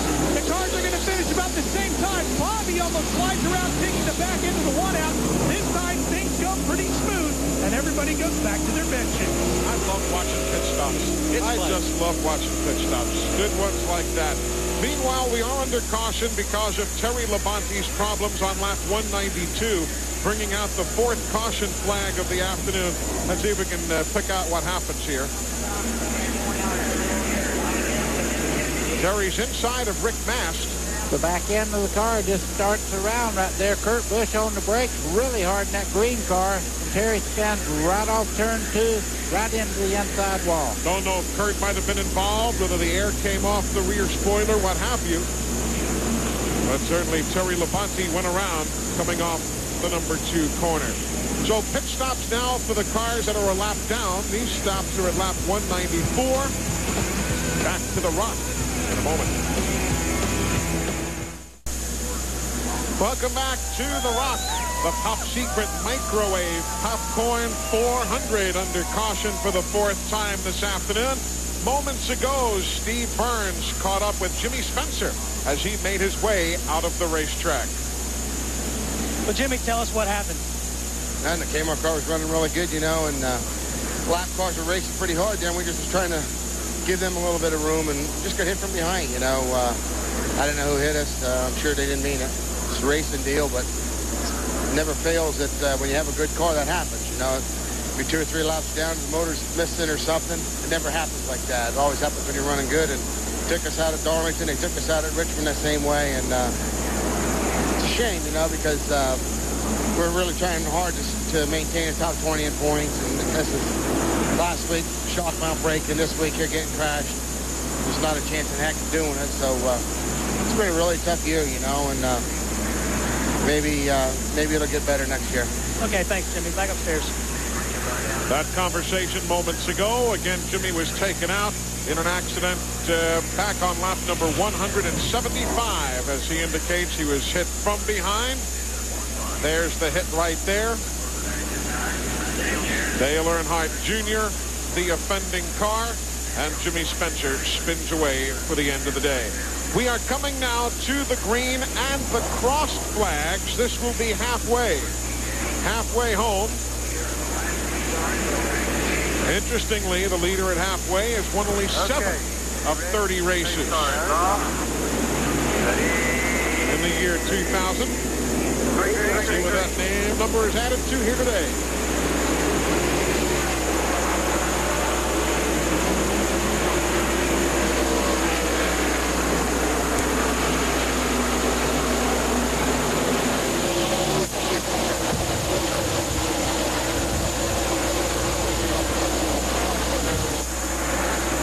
The battle for the lead, as low as you can go on the racetrack. Mayfield and Dale Jarrett. And they know they better get going, because just behind them, Jeff Burton has really turned it up in the 99 car. That would be the car way up on the racetrack, the 3rd car you see coming around the corner there. If you're curious about some of the others out there, you see the 28 of Ricky Rudd going by. Riding with him now, he came onto the pit lane in 9th and came out in 5th. So his crew did a job for him. Conversely, the 22 of Ward Burton, who was in that mix earlier, came into the pits in 5th, and he went out in 9th. So those are the biggest changes in on-track position from those pit stops of moments ago. Remember these pictures a little bit later on in this run. You're seeing everybody who is fast running right on the bottom of the racetrack. Brand new tires. Yep, give those tires some laps, and you're going to see them start to move up the racetrack. There's a guy on the move right now, Rusty Wallace, got those 4 fresh tires, and you can see the car, the line that he's running right now on the bottom of the racetrack. But as you said earlier, Doctor, the 22 of Ward Burton has been strong all day long. Won his first race ever here back in 1995, driving for Bill Davis. 1 win, 6 top 10s, and 12 races here. Hey, folks, as we go to break, here's a question for you. You know me. Sitko says, and you know me because I was the first lieutenant at Hargrave Military Academy in Virginia. I have 4 career Busch Grand National victories. I got my first Winston Cup win here at Rockingham. You know me. We'll be back to introduce you to one of NASCAR's most popular drivers right after this from Sitko. You know me. I am Ward Burton. I got my first Winston Cup win right here at Rockingham in October of 1995. Ward Burton in the spotlight with the folks from Sitko. Ward had a very interesting week. When he left Talladega, he flew to New Mexico for an elk hunt. The Ward Burton Wildlife Foundation auctioned off a 3-day elk hunt with the proceeds benefiting the Rocky Mountain Elk Foundation. So Ward went from Alabama to New Mexico to the Sandhills of North Carolina in this week just concluded. Add to the attrition list Darrell Waltrip. DW has gone to the garage area. I believe Steve Burns has caught up with him. Eli, the garage area is getting crowded. Darrell, what put you out today? It's a DNG. Does not go. I've had an intermittent miss in it for quite a while, and I think it broke a camshaft or distributor, or it might be kind of like me. It just got tired of going around in circles. I don't know. All right, thanks, Darrell. Let's go to Glenn. Okay, thanks a lot. There's a little bit of a tire situation developing here, guys. Not of the normal type. I'm in Jeremy Mayfield's pits, actually behind this pit. There are only 8 more new tires up here. That's 2 sets. There's a caution out. There's only 2 sets left in the pit area. He's only got 4 sets left. Everybody's in this position. All these short runs, green flag runs, like we just had, they're changing tires, wearing them out, putting them on. They started with 10 sets of tires. They're going to have to get more. These guys that are falling out, their tires are going to be very valuable. Those tires, because they're already aired up, the lug nuts are already glued on them, those are the ones the guys want. Caution is out for Michael Waltrip in turn 4. Yes, and the right side of that car is flat. He's been up against the wall. Watch what happened here to the number 7. Up, up, up. And he runs out of racetrack and leaves some debris behind. It was not so much that Michael hit the wall, but that he did leave some debris behind. And he hit it about 4 or 5 times there, and he just kind of getting his breath back because it looked like it barely kisses the wall, but he comes off the wall, hits it again, and now again. Hoping to be able to continue, Steve, but a lot of pancake work on that right side. And we're on the left side of the car, Eli. We can't see what's going on the right side, but the crew is talking to him. It's been a rough day for Michael Waltrip. They're going to put the tire on, and they are now going to send it to the garage area. So Michael Waltrip had brought out the first caution at lap 99 when the car was smoking. Remember that loose oil line fitting? Now he brings out caution 5. Meanwhile, this is an opportunity for everybody to pit at lap 212. Ralph is in the Jeff Gordon pit. Well, this time they're going to not only make changes to the tires, putting Ford Fresh on top, but they're going to make a change to the chassis back of cars just half the turn. They will change 4 tires, and so far everything's smooth between the 1 and the 18 crews as well. Right, Jerry? Jeremy Mayfield back in once again for 4 more fresh Goodyears. He's down and away. Just a little bit of fuel is all he needed. He gets out first, and Ricky Rudd comes out second. I got a suspicion Rudd only changed 2. So pit stops. The name of the game, lap 212. These pit stops on the 5th caution of the day. Because of this, Michael Waltrip tripped into the wall.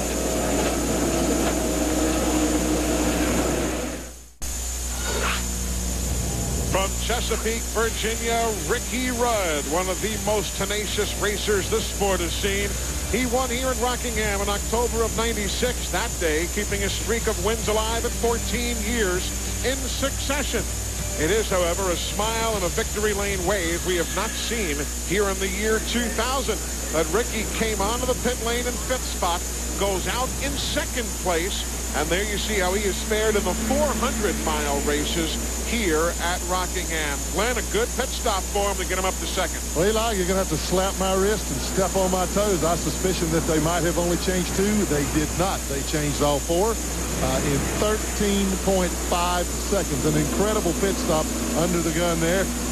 My apologies to the Robert Yates number 28 crew for even thinking that they might have only changed 2. It was a 4-tire stop, and these guys are pumped up. The race car's been pretty good. It's gotten better and better, so they think that Ricky might have a chance picking up that first victory for Robert Yates Racing. Meanwhile, Dale Earnhardt Jr. now with another pit stop. He came in with everybody and then pitted again. He has dropped all the way back, Ralph, to 26th. Why that 2nd stop? Eli, they wanted to fix a fender brace on the left front corner of the car. So they brought it back in, raced it back up, sent it back in. So there's the update on Dale Earnhardt Jr. going back to green on the lead lap in 26th position. What are you hearing about Jeremy Mayfield's power plant, Dick Ferdinand? They're saying on the radio that the engine is running better. It's not that they've said the skip has gone away. The skip is not as bad as it has been before. Jeremy says he doesn't understand that, and if we do either, do we, buddy? No, I certainly don't. I will tell you this. If I ever had one skip, I'd want it to skip like that one's doing because it's able to lead the race. It's skipping on all 8 real good, isn't it? Yes, it is. Bobby Labonte is in 9th. The NASCAR Winston Cup Series point leader. Remember, if he finishes 10th or better in every remaining race, the title is his, regardless of what Dale Earnhardt does.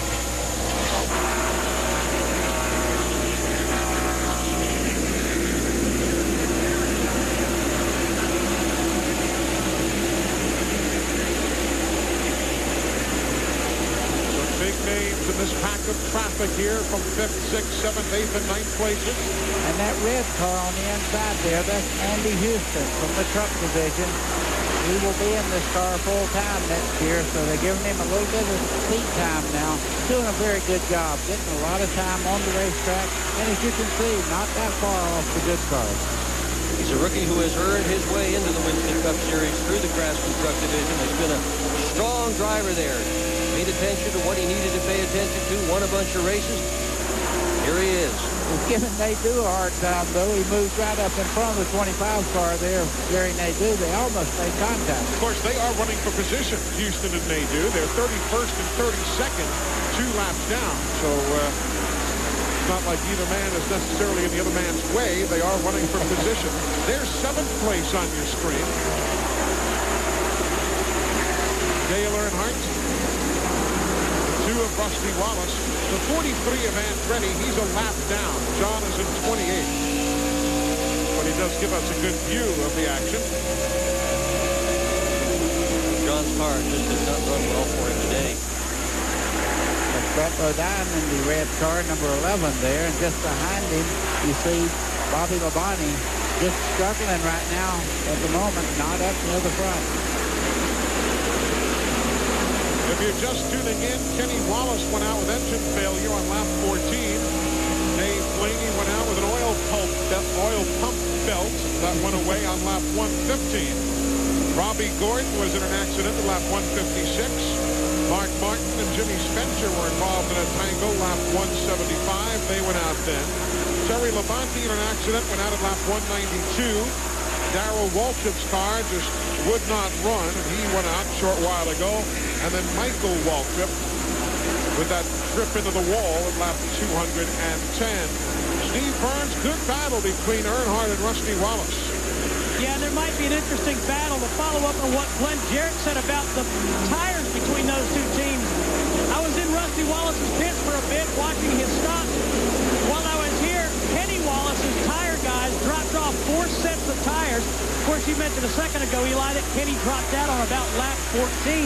He said, I tried to sell these tires, but I'm just going to leave them here in the stall for one of the trucks to pick up after the race. But by the time I got back here, those tires had disappeared. And guess where they wound up? Not in Brother Rusty's pit, but in Dale Earnhardt's pit. Wow. I was betting that your tagline would have been the other guy. I'd say Thanksgiving will have a little more conversation in the Wallace family this week.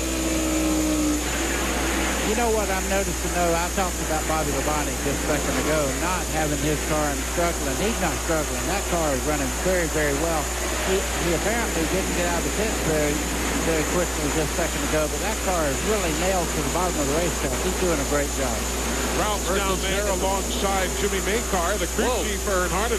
Look at that, the guys who are battling for the Winston Cup point lead, also battling on the racetrack for 8th place. And they almost came together. They really did. Ralph, it was a great battle to watch. It is a spectacular battle to watch between these two, Eli. You talked about crew chief Jimmy Maycar and his driver Bobby Labonte. Well, what they do is they set their cars up for longer runs. The last 2 runs have been 15 and 20 lap runs, not long enough for the 18 to really come in.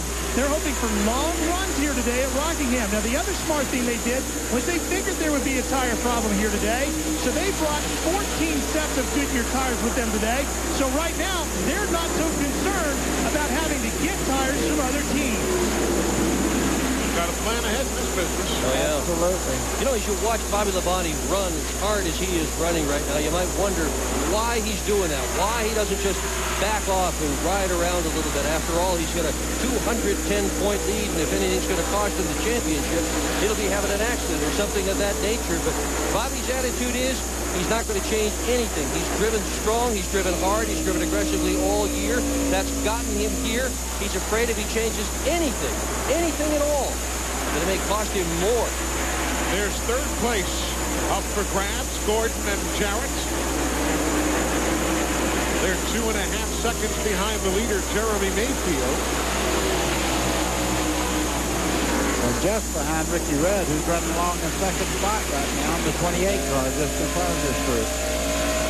You realize Bobby Labonte, you were talking about him before, only 2 finishes all year, worse than 20th. I mean, that's unbelievable. One was at Talladega, one was at Richmond. How about this? 41 races in a row. He's finished every single race since Bristol in August of last year, and nobody has run that many races, finishing every single one of them besides Bobby. And you go through the garage area on race morning like we did early this morning, and they have a checklist just like a flight group. I mean, every piece of that race car was laying in the floor. They check it, they put it back in the car, and then somebody signs off on it. Every piece of that car was checked this morning. Lap 231, the lead is 2 4/10 seconds from that man. Mayfield back to Ricky Rudd as Roger Penske talks to his driver on the radio. We are under caution. Dale Earnhardt Jr.'s car is in the garage after a problem on the back straightaway. Meanwhile, the teams are pitting again, and for those who are running short on available tires, they've got to use up more Goodyears right here. Our resident professor, Glenn Jarrett, says these guys are only averaging 30 laps per set of tires. Let's go down to the pit, Steve.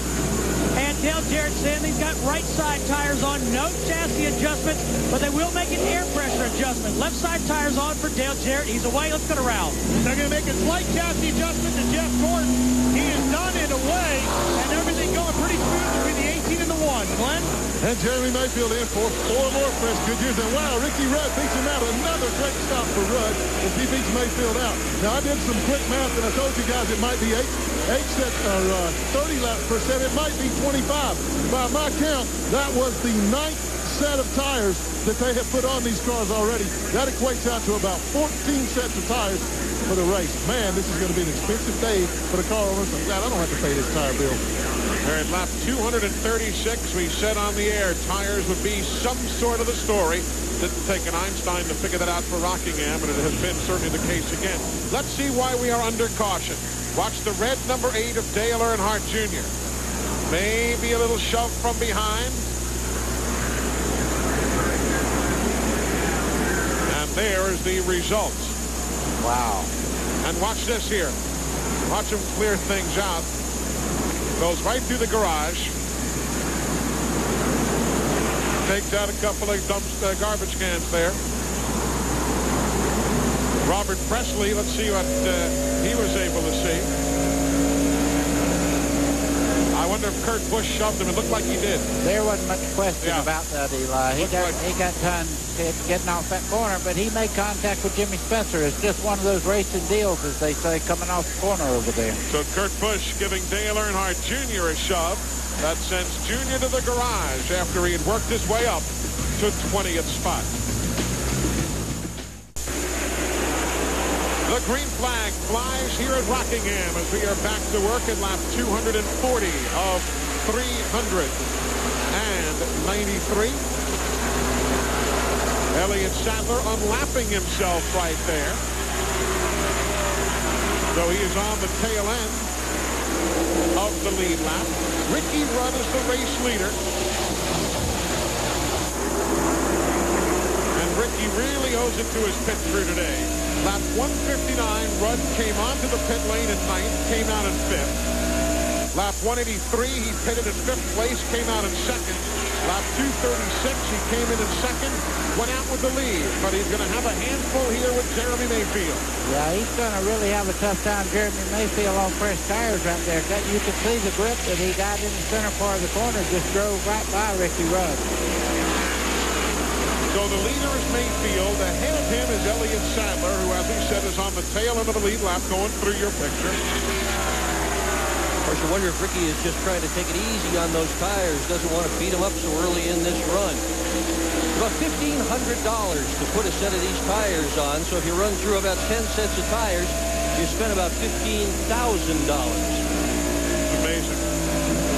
Some of these machine parts and some of the specialty parts, heck, shock absorbers, buddy, are so expensive now. How about $2,800 for just a basic good set of shocks? I can remember my first race car. We paid $2,400 for it and planned to run it for a year. For the whole car? Yeah. $2,800 for a set of shocks. Set of shocks. And you look in a race hollow down there, there'll be 15 or 20 sets of shocks in there. Biggest expense, I'll bet, is personnel, though. If you take a team like Rusty Wallace, they've got 60 people for the car alone, plus the engine shop. You think about those salaries. That's second, third, and fourth on the screen right there. The 11 is not in the mix. That's Brett Bodine. And Rusty Wallace showing a tremendous amount of power in that number 2 car there. He and Jeff Burton right now making that lower line work. Rusty's got a great car down the straightaway here today. Rudd running in second position. He's had a second place finish already this year. You know, this guy has been lurking around the top in front of so many races. It's almost guaranteed he's going to win one soon. The deal is win it this year before the calendar flips. You know, one thing we need to establish here, we were talking about tires and this team getting tires and that team. There is no shortage of tires here. Goodyear does have tires available, so we don't want anybody to get the wrong impression that there is a shortage of Racing Eagles on the premises. That's not at all the case, but it's always a case of the more the merrier. But there are tires in the Goodyear building available for those teams. And when he says Racing Eagles, he's talking about the Goodyear Eagle. That's what the racing tire is called. And yeah, there's no shortage. It's just how many you mount up and have in your pit. Well, there's 2 different lines for you. At 7th place, changing hands. And there comes Tony Stewart in the 20 car. We haven't talked that much about him, but that car is working right on the bottom of the racetrack, and that's this little groove, and everybody else is starting to make that upper side or try to make it work, but he is flying around the bottom. Buddy, was it tougher racing a man who is 3 lanes away from you versus, for instance, like we're seeing Stewart and Ward there? Was it tough getting a good perspective if you're racing a man who's up against the wall while you're on the apron? A great point. The one thing you have to do is run your groove and forget about that car on the high side. If you watch him, you'll overdrive the car trying to keep up with a guy that has more racetrack to you.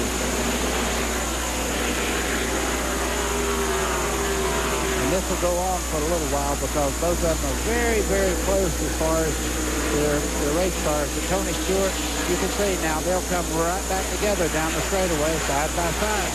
Steve Burns at the garage. They have not officially retired Dale Earnhardt Jr.'s car. How extensive is the damage? Well, they haven't retired him, High, because there's 16 guys on that Budweiser team working on this car, trying to get it back on the race. You know, Dick Berger was just talking about personnel. 16 or 17 guys underneath this car, around this car. And one quick follow-up, guys. Scott Deal, who works on the 20 car, was down here trying to buy tires off the 8 car, and they said, hey, not so fast. We're going to try and get back in the race. Always wheeling and dealing. But Dale Earnhardt Jr. hoping to get back into competition here this afternoon. The Ray Festus Rookie of the Year battle is still far from over. Matt Kenseth has 27 points of a lead on Dale Earnhardt Jr. He'll really pad his lead on Dave Blaney today because Blaney will finish 42nd. But that's why you want to get back out there for the Ray Festus Rookie of the Year points. Kenseth and Dale Earnhardt Jr. still very much in a pretty strong battle. Kenseth right now running in 17th spot. Jeremy Mayfield by 2 3/10 seconds. He's got the lead on Jeff Burton. CNN Sports live coverage of the Pop Secret Microwave Popcorn 400 is being brought to you by the Wide Track Grand Prix by Pontiac. Wider is better. We are under caution here at Rockingham. Kevin LePage and Sterling Marlin tangled in turn 3. We'll get back to that in a moment. First to Ralph Shaheen. Bobby Labonte has been working on his entry into the pit box all afternoon. He's gotten it smooth and perfect this time. They're going to do a half a pound of air pressure in on the left front, a half a pound out of the left rear. They're hoping this racetrack gets slicker. Bobby says that'll separate the men from the boys today. What? Well, Ralph, we've moved down to Ricky Rudd's pitch this time. We wanted to see just how they were doing it. This stop was not quite as quick as the last one, although he did pull off a 14.18 stop. And he may have beat him out for the lead again. I'm telling you, these guys are doing an incredible job. Jeff Burton, meanwhile, was also in for 4 tires and a slight chassis adjustment. The last 2 sets of tires, Jeff has not liked quite as well. So they're still adjusting on his car just a little.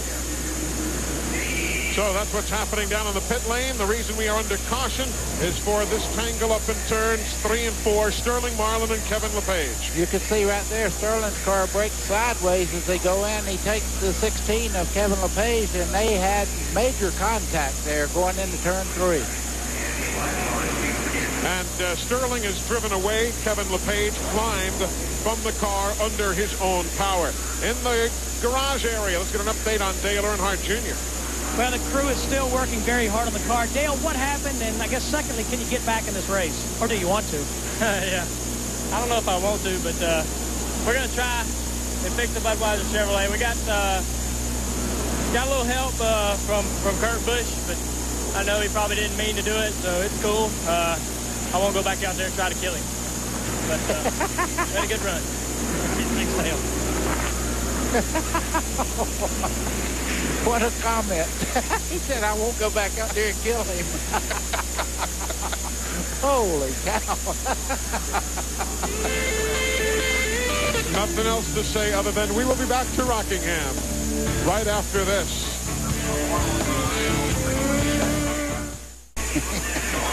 We are back at Rockingham, North Carolina. Glad you're with us here on TNN. It's time now for our lesson of the day as far as roadside etiquette.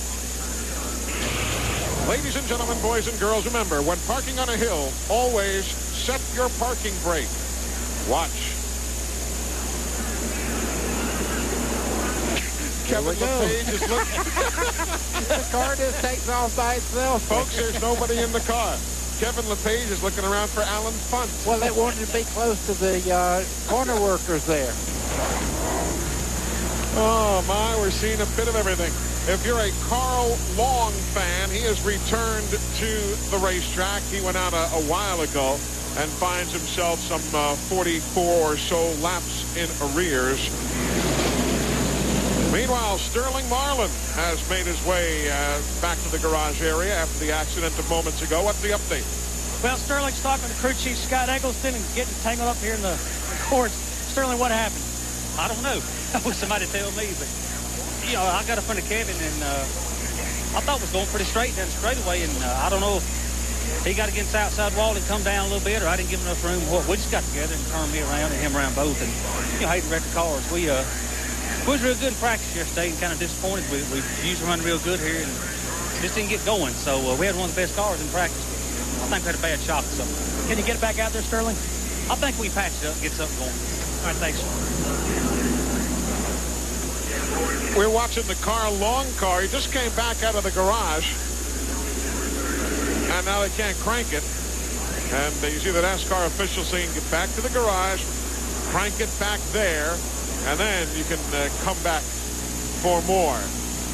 There you see the pit summaries. No major changes there other than Jeremy Mayfield, who goes from the top spot third. We're back in a moment.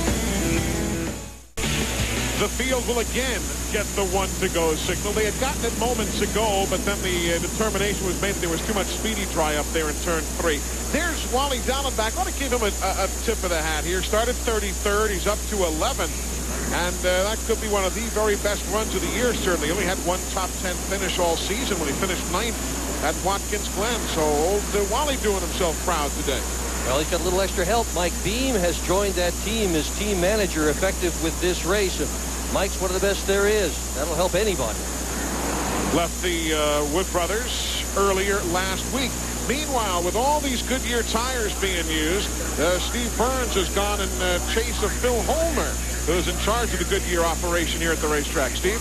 And Phil, you guys are awfully busy down here. You have enough tires? What's the situation? Yeah, we're in fine shape. We started the race with 300 aside, and you'd have to mount tires the entire time of the race to mount up that many. So we're okay. There's a lot in here. Okay, thanks. They've got 2 trucks opened up, guys. They're mounting them up as we speak.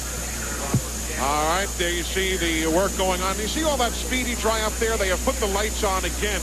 Jeff Gordon is now going up there. They're asking the drivers to go up near the wall. Dale Jarrett helping out. They've asked them to try and disperse some more of that Speedy Dry. That's where Kevin LePage's car was resting moments ago. They'll try it again. We're again a lap away from racing. We are now back for the restart. Green flag in the air, lap 265. Michael Waltrip has rejoined the race. After hitting the wall earlier today, he is 53 laps down, but he is back out there and competing yet again. There's Joe Nemechek's telemetry in that number 33 Oakwood Homes machine. Meanwhile, up front, Ricky Rudd with the lead. Jeff Burton trying to grab it away. And does. Burton has been strong all day, but particularly on the high side of this racetrack. Seems like every time he can use that high line, he takes advantage of it, passes a car. See the 27, that's that blue and white machine there. Mike Bliss. Mike Bliss, he is not on the lead lap. He is a lap down, but hanging right with them. He said renewed enthusiasm after that 9th place run a weekend ago at Talladega. Well, the lightning rod in this picture you're looking at is the 12 car of Jeremy Mayfield. That car is very, very strong, especially from this area to the coming off the corner. You can see right there what a run he has on Ricky Rudd down the front straightaway. Second place.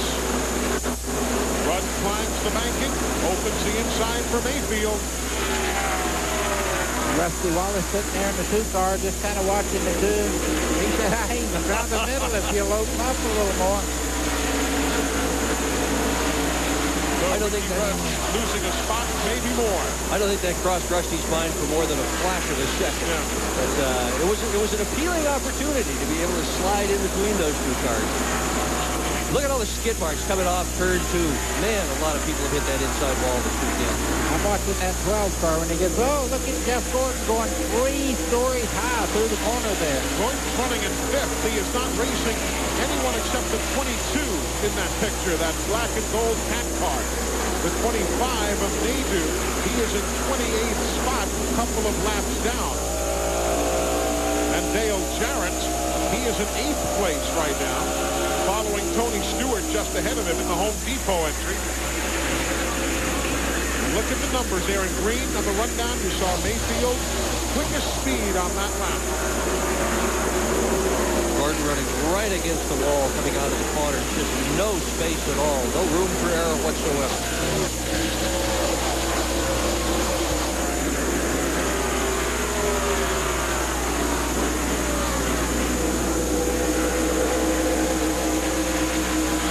Saw the 43 Andretti on the low side of the racetrack. He's not on the lead lap. John is 2 laps down in 27th. As Gordon goes by him now.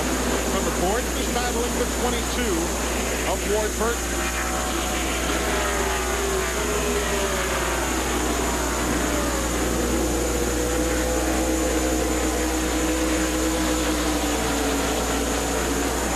Further back, that is 18th place. I mean, it doesn't matter where you're looking right now.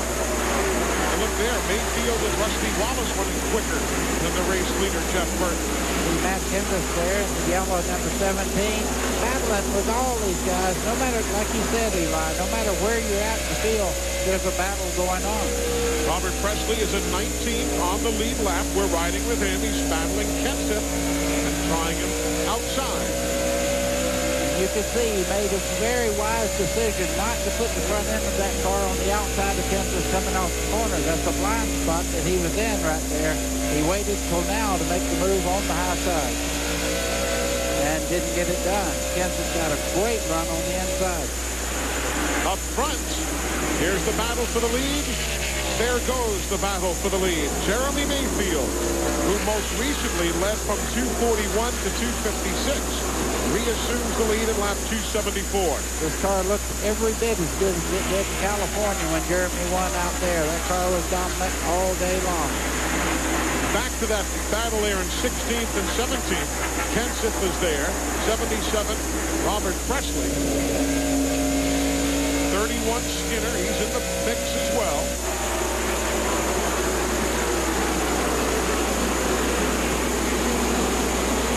Steve Park has moved himself into the 9th position. Him hitting the throttle a little easy there. That meant the back wheels were trying to spin on the car, and he had to ease up the throttle and then get back in the throttle.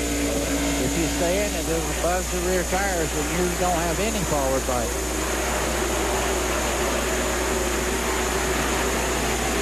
Kurt Busch is in that mix in the 97. So is the 10 of Johnny Benson. They're all battling with Kenseth and Presley, 16th, 17th, 18th, 19th, 20th. And Benson's right now running in 20th spot. That's the same car he used to finish second at Bristol. Also finished second at Dover with the car. This morning, James Ince said they brought the wrong car. They just couldn't get the thing set up during much of the practice. They thought they had it a lot better for the race, but it still seems to be lacking some. Good on the very high banks, not as good here at Rocky. Looked as though moments ago there was contact. Watch it there coming at you. Benson and Kurt Busch. Yeah, that's just taking that. Oh, boy, that's a little more than casual contact there. I would say that probably had something to do with the lap before. Benson got right out sideways. Did a good job of hanging on to that race car. Could have been disastrous. Well, he's got some damage to that car right now. You can see it's not really back up to 100% like it was before the contact, but he does finally get by Kurt Busch. The 21, Elliott Sadler. He's also in that battle in 21st position. You know, that car has been one of the quickest cars. The 21 there of Elliott Sadler has been one of the quickest cars, and he made up his lap by running. He didn't just luck into it. That car has really been quite fast the second half of the race. Of course, the Wood brothers with 6 wins here over the years. Well, Elliott knows he's got to get on the gas with this thing. He's got 65 career start, goose egg in the top 5 column. Most laps he's ever led in a single Winston Cup race is 2. He knows he's got to get going. He's been very disappointed in the performance that they've had so far. A green car, Rick Mast, he's running in 15th. Schrader in that yellow 36 is battling in 4th position.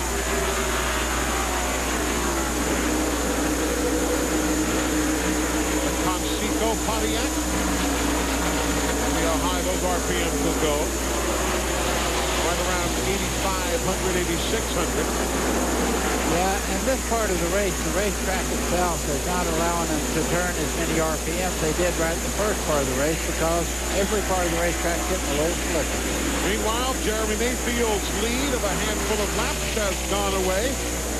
Jeff Burton takes over the top spot at lap 282. Eli, that's about the 5th or 6th time that Jeremy's got a pretty good lead, and all of a sudden Jeff Burton would run him down past him, and Jeremy just kind of sits there and watches. The crew just told Jeremy, don't worry about him. Just run your own line. Everything will be fine. It will.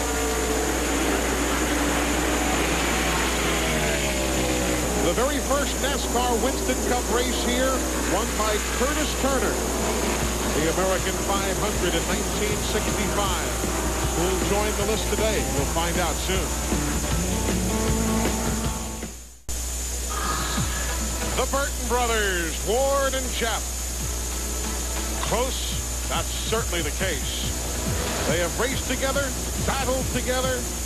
Of late, it's been Jeff who's beaten Ward, including here at Rockingham in October of '99. And they are still as close on and off this racetrack as you'd expect of any pair of brothers. And today, Jeff is running in the lead and Ward is sitting in 4th. TNN Sports live in Rockingham.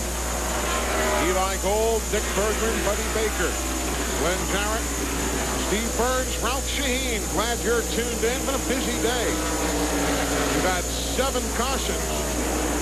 You wonder when Ward's going to make a move. He's got it there. He's in fourth. Let's go downstairs and get an update on Ward Burton.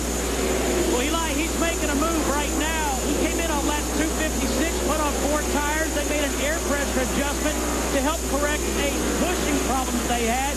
Now, crew chief Tommy Baldwin is radioing Ward and saying, hey, cars on the racetrack, let's get going. So he's making his move right now. So we'll keep an eye on him, as we're also watching Steve Park challenge Dale Jarrett for 8th place. Yeah, just a second ago, he drove up to Gordon and just went right on by. Steve Park driving a whale of a race today and seems to have a good car on long runs. If you're a Dale Earnhardt Jr. fan, 56 laps after he went off the racetrack, he has returned. So Dale Earnhardt Jr. is back 56 laps down. Carl Long is running again, 46 down. Michael Waltrip is back. He is 53 laps down behind our race leader, Jeff Burton. You know who I bet's really enjoying this race? Bill France Jr. sitting home in Daytona Beach, Florida. His brother Jim is here. Rode his motorcycle up from Daytona, Jim did. And talked to him yesterday. He said, Bill's feeling a lot better. A race this competitive, Bill. I hope you're enjoying it. We wish you'll come back soon, and we wish you well. And that move that Earnhardt just made, don't try that at home, folks. He comes so close to the outside wall there that I thought he had hit it just for a second. I almost had to interrupt that story you were telling. You know, earlier this week I had a chance to spend some time with Rick Hendrick, who looked so very, very good after all the problems he's had. And he's here at the racetrack, of course. Let's visit with him a minute. Well, we're here with Rick Hendrick, the car owner for 3 cars out here today, Rick. That is $1,500 for a set of tires, and maybe somewhere between 15 and 20 sets to be used per car today. Do you get a little nervous every time you see a caution flag knowing another $1,500 is going out of the budget? Yeah, we need a caution, and we need another adjustment, a fresh set of tires right now, so you have to pay the price. Gentlemen, it could be a long and expensive day for these car owners today. His son, bit of a concussion here yesterday, but doing okay. Bobby Labonte dropping back right now. Seems to be, maybe he just did that for Earnhardt as he come up on him, but he got out the throttle pretty hard getting into turn 1 just now, and Earnhardt just went right on by. Look at Earnhardt all the way up to the wall. Meanwhile, Glenn Jarrett, as you would expect, has a different slant on the tire story of the day. Man, I've heard of tire problems before, and it's obvious we've had them today. Not really problems, but they're just having so many cautions. But just a few laps ago, Buster Alton, who drives the pace car for NASCAR, radioed the tower and told him he had a right rear going down. Some of the guys from the 12 crew, the last pit crew down here, the last pit spot, number 1, next to the pace car, took the air tank, went over there and aired up the right rear in the pace car. Well, he's due to stop. Buster's made 46 laps already. Oh, yeah, and tires go away about 20 laps, start losing grip. Good work, Buster. Let's talk in all seriousness why some tracks are abrasive. As you see Earnhardt Jr., remember he was tangled with Kurt Busch earlier. Let's see here. He said he wasn't going to come back out there, but he got the car fixed. I tell you what, Earnhardt Jr. is having to hold on for dear life in the 8 car. It's pretty wicked right now after being wrecked. Paybacks are so hard now because there's a camera on everybody that anybody thinks might be due for a thing like that. So I'm sure Earnhardt knows our camera's on him right now, and probably a lot of still cameras around the racetrack too.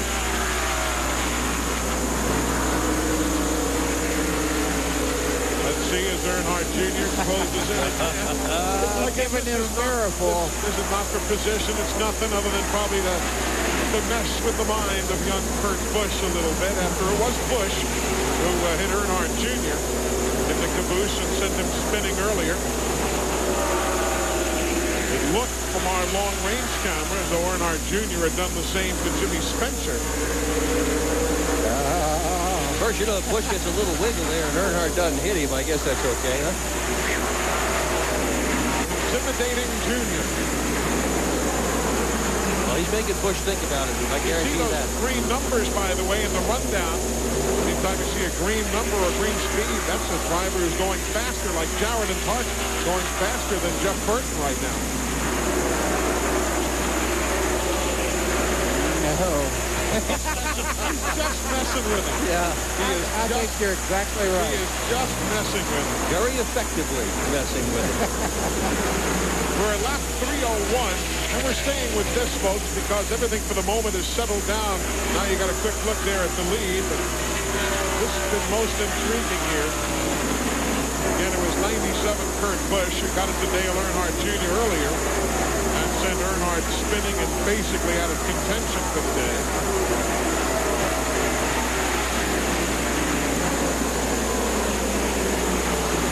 While we're watching this, buddy, I was about to ask you, why are some racetracks abrasive to tires and others are not? Is it because this track, for instance, has more sand flying around in the area, this being the sand hills of North Carolina? Why this track and not others? Well, certainly the sand has they call it sand hills, and you do have a lot of sand, but you also have a different surface at most racetracks. Talladega, for instance, is a different surface. Wow, I'm telling you what. I'm watching this with one eye and trying to answer the question. But Talladega is different than, say, Daytona as far as the grip you have on the racetrack. Every racetrack has a different formula. Here, it's very abrasive. You go down there, it's almost like sandpaper in the corners, and it really works on the tires. Rockingham, one of the toughest. Darlington, another. Very abrasive racetrack. And you hear the guy say, we roll the tires in the pit so we don't take any of the good out of them, get them ready to go on the car. So we talk about tire wear and why it is always a factor in one racetrack and not necessarily in another, because the compound, the construction of the track, and oftentimes the area, with this being the sand hills and the abrasiveness of the asphalt itself. Jeff Burton leads with 88 laps from the finish. He did when he first started. He was almost a lap down before. As we continue here at Rockingham, the race leader, Jeff Burton, second place, Jeremy Mayfield. That is on your screen right there. Burton took the lead at 282. We're now at lap 311. Mayfield running in the second spot. Letting you know exactly where everybody else is on the racetrack. Rusty Wallace will be next in the picture. There he is. Actually, ahead of him will be Dave Marcus first. Dave is running in the 31st position. Dave is some 8 laps behind the race leader. Then you drop back. There you see Rusty Wallace. He is in the 2 car, the 22 Ward Burton. They are 4.3 seconds behind the leader. You've got Ricky Rudd in the 88. Coming out from underneath the scoring there, you see Dale Jarrett. He is in 6th spot, 4.8 seconds behind the race leader.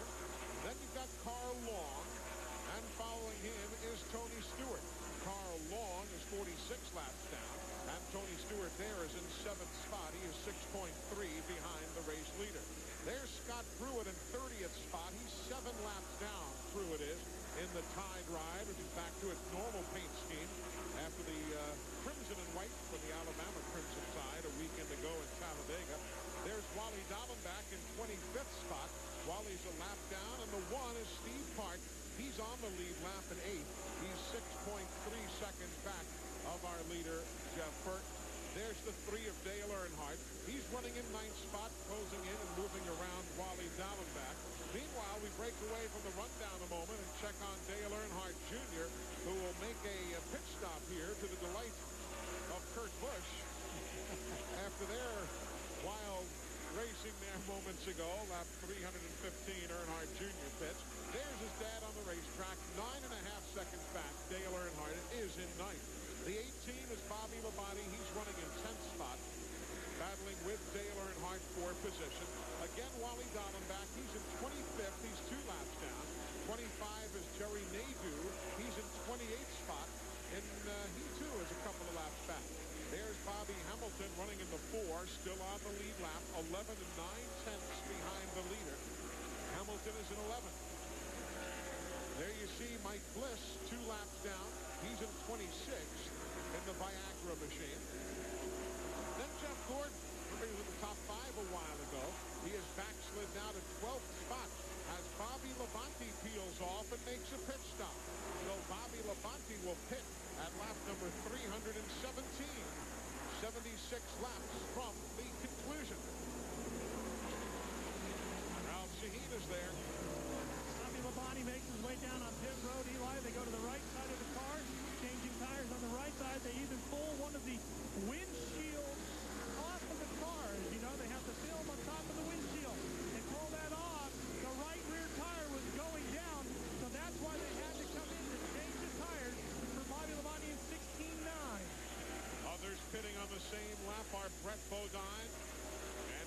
Benson is in as well. These pit stops at lap number 317. Continuing our run through the field, we talked about Jeff Gordon. He is in 11th spot, and Jeff is on the lead lap 14 and 7/10 behind.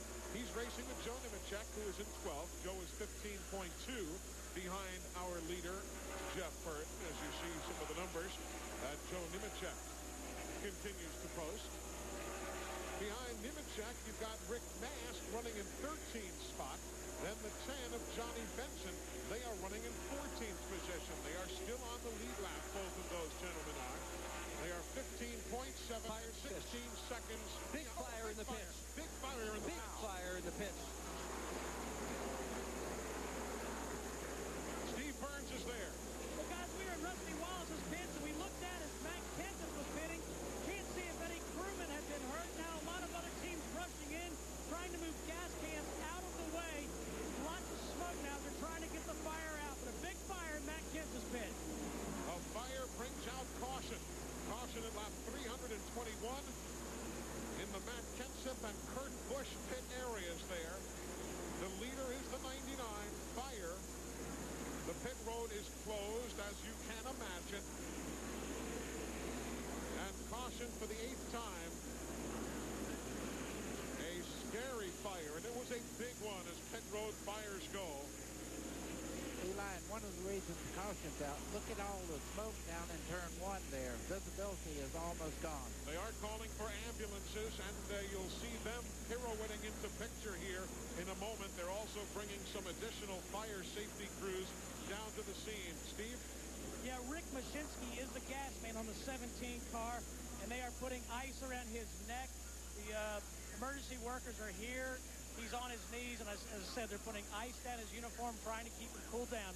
Rich Mashinsky, the gas man on the 17 car. Jack Roush, of course, with that distinctive hat of his. You see him front and center there as the concerned crew members from all of the different organizations look on. Rick Mashinsky, the fueler, the gas man. That was a scary, scary deal. Lots of fire down there.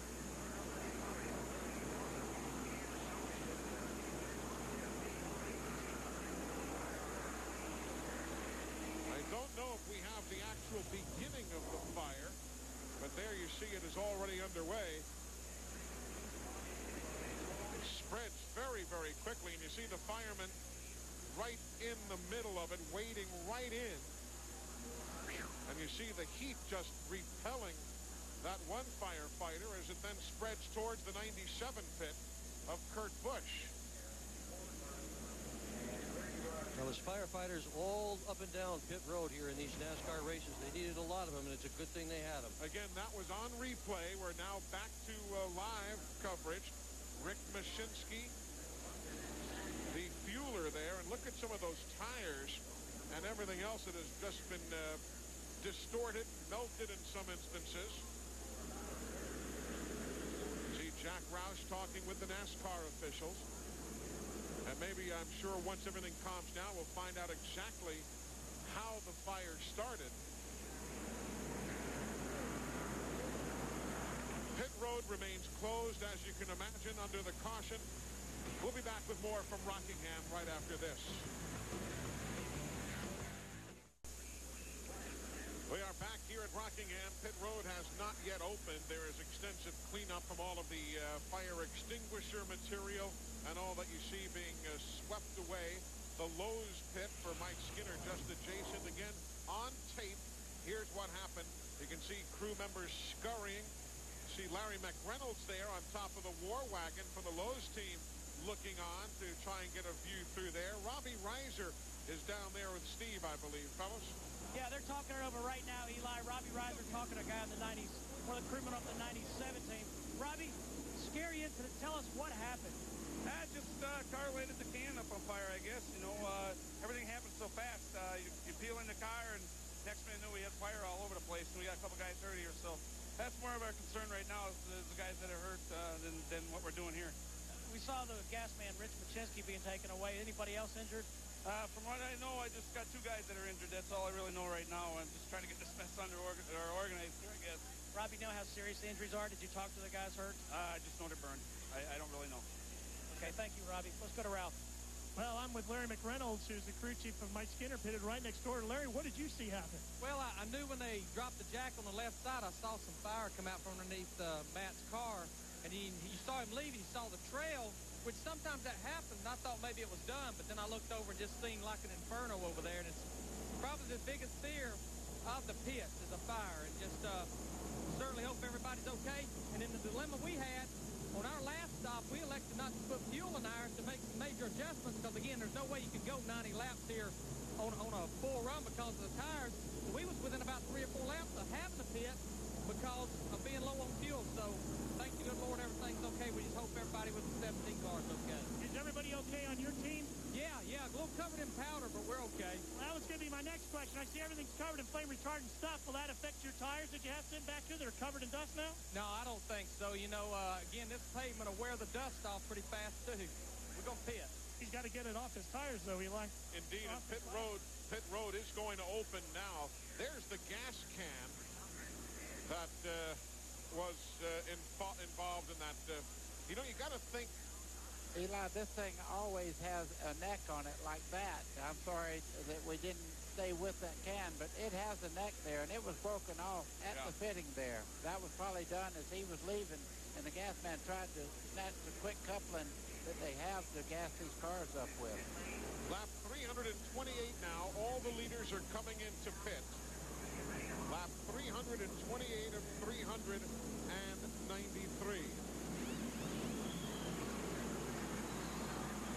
Let's go to Glenn Jarrett. Well, I'm down in Jeff Burton's pit right now, guys, and he's been leading this thing to make a very, very slight adjustment on the left rear of the car. 4 tires. This should be their last scheduled pit stop. They can run 65 to 70 laps. Burton is down and away. He gets out in front of Rusty Wallace, Dale Jarrett, and Ricky Rudd. So great stop for Jeff Burton. I tell you, all these guys in this have done a tremendous job all day long with their pit stops. One other thing that we want to point out, let's talk about who is affected most by this caution flag, obviously other than those guys who are involved in the fire. But on the racetrack, that's going to be Bobby Labonte. Bobby Labonte, remember, had to make that early pit stop. He is now caught a lap down. The last count I had, he was way back in 25th position. Dale Earnhardt was in 9th, still running in the top 10. I know when he comes out of the pits, big hit Bobby's going to take in the points because of this caution situation. He had pitted right on lap 317 along with Brett Bodine and a few others, and that was unfortunate. Here comes Bobby one more time right there in the middle of the screen. You know who else needs to be thought of in this situation is Bill Simpson, the safety guru. Because, buddy, and I don't say this to talk about years ago, I'm just talking about the progress that have been made here. When you were a Hall of Fame racer, you did not see these safety precautions and all the gas men covered head to toe in Nomex and so on. Bill Simpson doing a lot of that innovation. A great job, and these guys do wear fire equipment. He's burned around the neck and around the hands, but every place he had the fire retardant on there, he's pretty safe. All the cars that are at least 1 lap down are in for service now at lap 329 as we continue under caution at Rockingham. A half lap away from going back to green. Steve Burns quickly. Any more injury news down there from the fire? Just got an update, Eli. The gas man, Rick Machinsky, was actually the only member of that 17 team injured. However, there are 2 firefighters who are being treated for inhaling dry chemicals used to put out the fire. Glenn Jarrett? Their scuffle broke out down here between the guys in the 99 pit and the 12 pit. The 99 got to his pit first. Jeremy Mayfield came really close to the car trying to get into his pit. Nearly hit one of the tire changers. That tire changer, when his pit stop was over for Jeff Burton, went down to the 12 pit and confronted him about it. Told him to tell Jeremy to give me some more room. Well, temperature's just a tad short here at the Rock this afternoon as we're at lap 332 of 393. Rusty Wallace trying to take the lead there from Jeff Burton down into turn 3. Rusty's got a very, very fast race car today, and I'm not sure he's pulled it all out yet as far as how hard he wants to run, but I do tell you this, it looks good on fresh tires, but Jeff Burton's got a lot of muscle after about 10 laps. Rusty Wallace, who last led from lap 159 through 182, takes the lead here at lap 333. Now Dale Jarrett in the picture.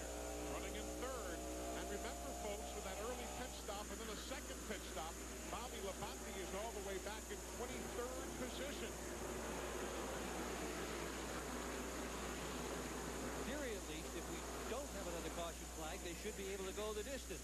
But if history repeats itself here at Rockingham, we'll have at least one more. You know, Glenn was talking about that little scuffle down there.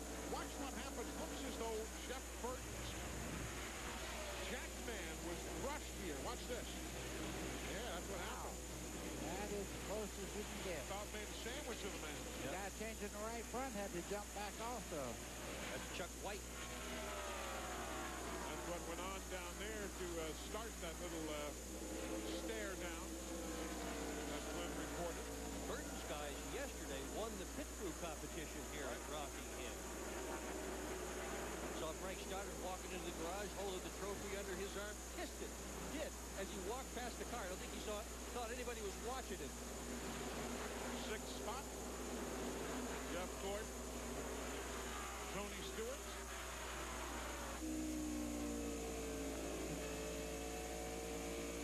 With the view from John Andretti's car. Whatever Jeff Gordon had as a problem looks like they solved on that pit stop. He had dropped back in the field there and was pretty far back before that last caution came out.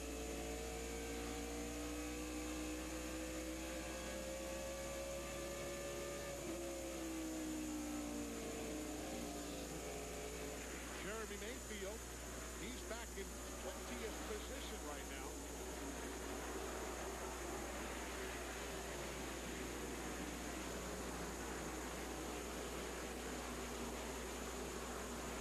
Rusty Wallace, though, that last pit stop, they got gone once they got out of the race. What did they do on that last pit stop, Steve?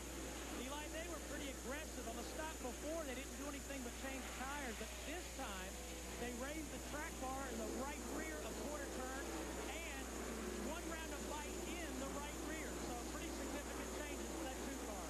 And remember, folks, should Rusty go on to win this race, remember back at lap 176, everybody pitted except Rusty.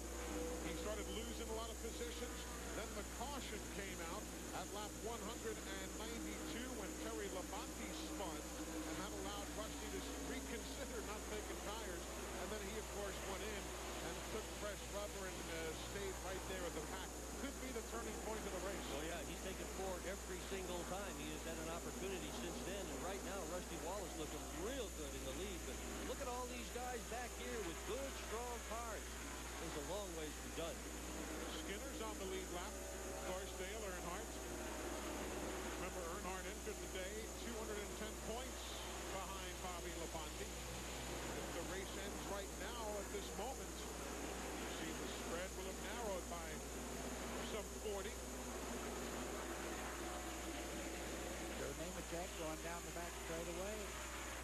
8,500 there just before he had to back off to go in the corner. Now, at the early part of the race, we were seeing 88, 8,900 as far as RPM. Now the racetrack a little after you don't see the numbers you saw earlier in the race. Nemechek in 12.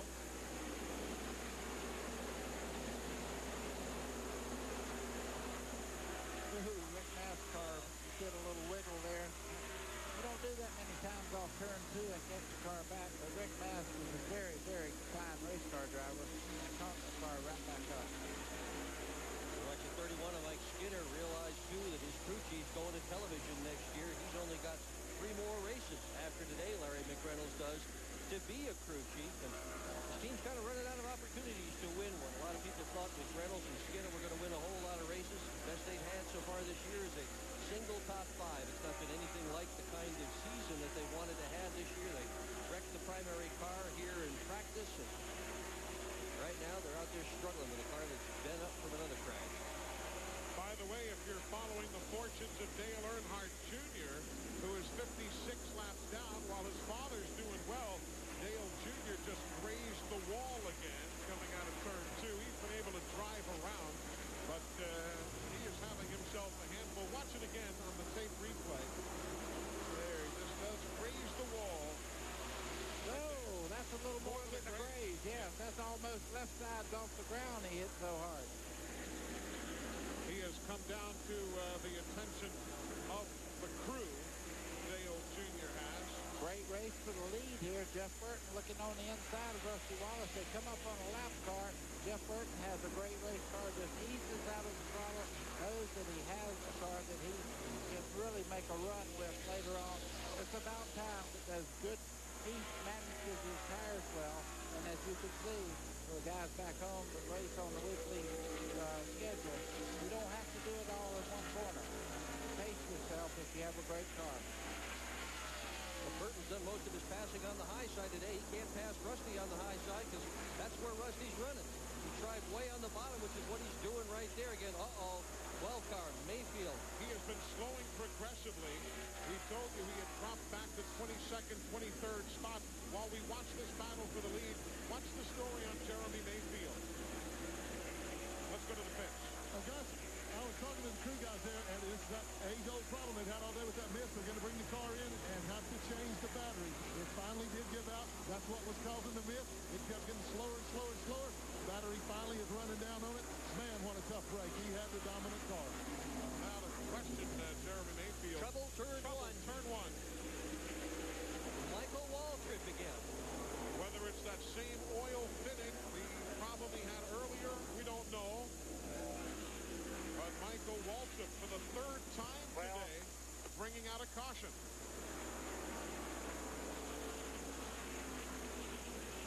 We had talked about... Okay, did you go big? Yeah. Yep, she went big, says Michael. That means she has quit running. As you can hear, is very quiet in that race car. So Michael Waltrip apparently blowing an engine. I don't know. We'll see what the story is there. By the way, we're talking about Mayfield. Jeremy led 169 laps today. Let's go to Glenn. Well, guys, talking about Michael Waltrip for a real quick minute here, you have to think that all that oil he lost earlier when that oil line came loose had to have damaged that engine inside because it had to run it low on oil. He put a lot of oil down on the racetrack, and it finally showed up when that thing let go. We're standing beside of Jeremy's car now. They're working on it, and they've just about got the battery out of the thing to put the other one in. But tough break. I'm telling you that. You just had to know, though, all day we've been talking about that car missing. There was something to it, and it finally did show up. Here's Steve Burns. Hey, thanks, Glenn. Rusty Wallace is in for service. Last time they raised the track bar. Now they're going to lower it a little bit. Rusty said the car gets a little bit loose. Right side tires are on. Now the left side tires go on. Let's go to Ralph. Pretty good quick pit stop down here for Jeff Gordon. The reds come up as he is running the lead. And he's going to get out just in front of Ward Burton. Glenn?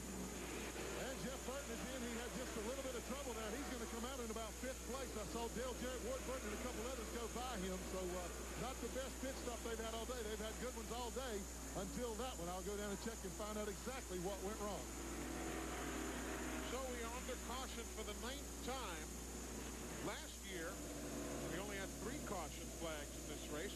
Heck, this spring, back in February, we only had 4 cautions for 22 laps. Today, 9 cautions already for some 56 laps. Now the lap machines in for a stop at lap 351. So green here at Rockingham. For the first time today, Dale Jarrett leads. Rusty Wallace is way back in 8th. What happened, Glenn? Well, I think Steve will have that story, Eli. I'm down in Jeff Burton's pits, and the problem they had on their with their pit stop was the rear tire changer Todd Foster fell as he crossed the wall. Let's go to Steve. Thanks, Glenn. Yeah, I found out what happened to Rusty Wallace. Just talked to crew chief Robin Pemberton as we go back to green. The lug nuts fell off or came off the wheel on the right rear tire because they've been going through so many sets of tires. The lug nuts had not, the fasteners had not hardened. They'd only been on the wheel for about 20 minutes. They use a weather stripping, and that adhesive had not set yet, and that's why they all came off. My goodness, always something. Boy, a great battle for second right now. Jeff Gordon in the 24th, the 28th there. Ricky Rudd going high. Bobby Labonte not able to make up that lap on the restart. He is up there beside the guys as they took off, but didn't have the drive as they went off there to make up the lap that he's behind this moment. Bobby Labonte in 20th spot. 1 lap down. Boy, wouldn't it be something if DJ finally won one of these races at Rockingham? Or how about if Ricky Rudd wins for the first time this year? That'd be okay. Yep, that'd be a good story. Yep. Oh, a little bump right there with Ward and Jeff Burton. 22 and 99. Very close brothers, but they do race very hard against each other. And if you ever want to see Ward Burton mad, to see him run second to his brother. Oh, boy. Yep. That's gotten under his craw just a bit. Just a bit. Well, it happened, what, 3 times last year? And when it happened here, he just didn't like it at all. How about Jeff Gordon? At one time was all the way back to 14th spot. Made a couple of stops, and they've worked on this car. He's making a run at Jarrett now on the low side of the racetrack.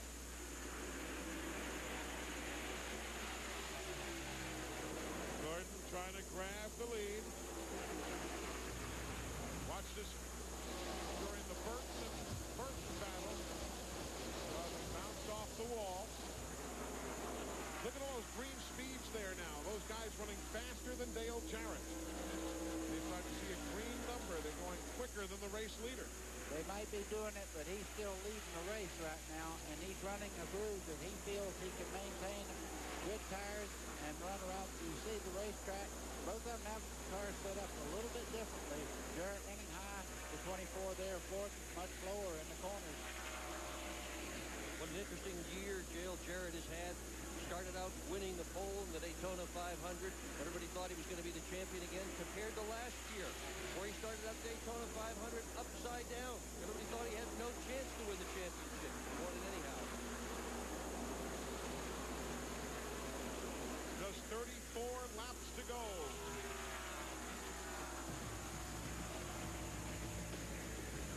Firefighters on pit road.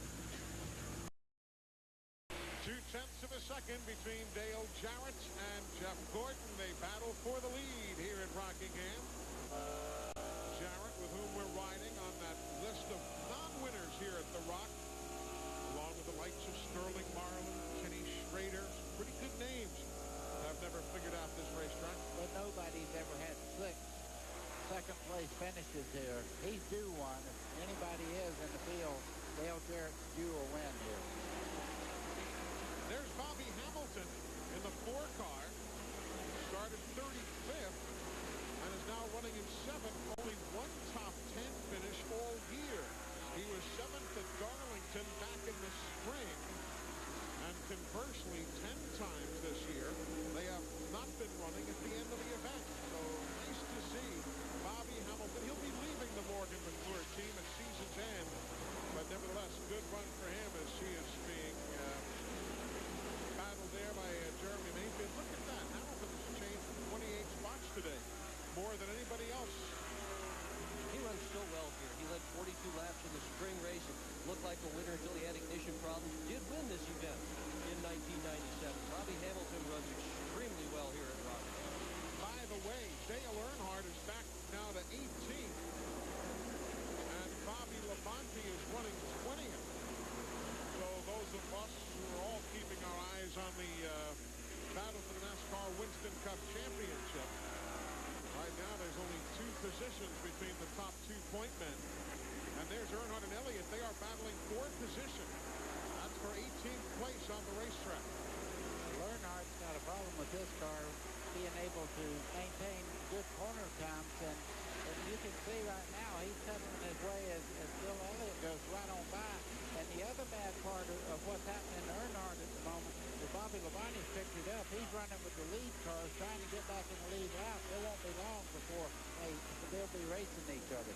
Earnhardt's car just so tight he can't even turn it. You can just watch the set it's taken going into the corner. He restarted in 10th, and he's all the way back to 18th now. And we do this every race. We talk about tight and loose. When we say a car is tight, that means the front end of the car is not sticking properly. You turn it left and it goes up the racetrack. When you hear loose, that means the back end is breaking traction in. There's Labonte right there.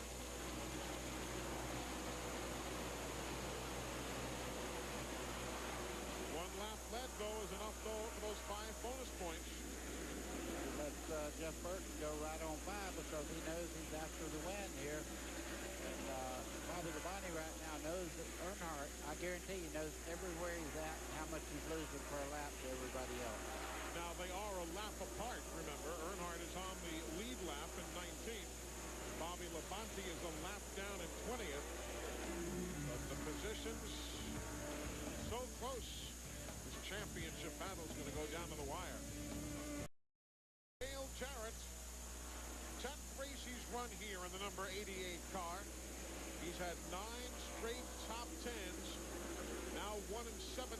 seconds behind is Jeff Gordon. So he's unable to keep up with Dale Jarrett. Let's go back to the pit. Steve Burns has been following the injury story in the aftermath of that scary fire on the pit lane. Steve, what have you learned? Yeah, the injured gas man, Rick Mashinsky, he's being transferred to a local hospital. He's got second-degree burns around his neck. He is alert, and talking to the medical staff, they're a little more concerned with the dry chemical and smoke that he inhaled when they tried to put out the fire, Eli. Steve, thanks for the update, and certainly, folks, I know we'll all keep you informed over the course of the next number of days. Your local newspapers and TV and radio stations will also have information for you in your own local communities. Ricky Rudd, I'll tell you something. He's given Jeff Burton all he wants just ahead of Bobby Labonte there. You're exactly right. They've been going at it and going at it. Jeff Burton's been up to the door on Ricky Rudd 3 or 4 times, but just can't make the pass on him.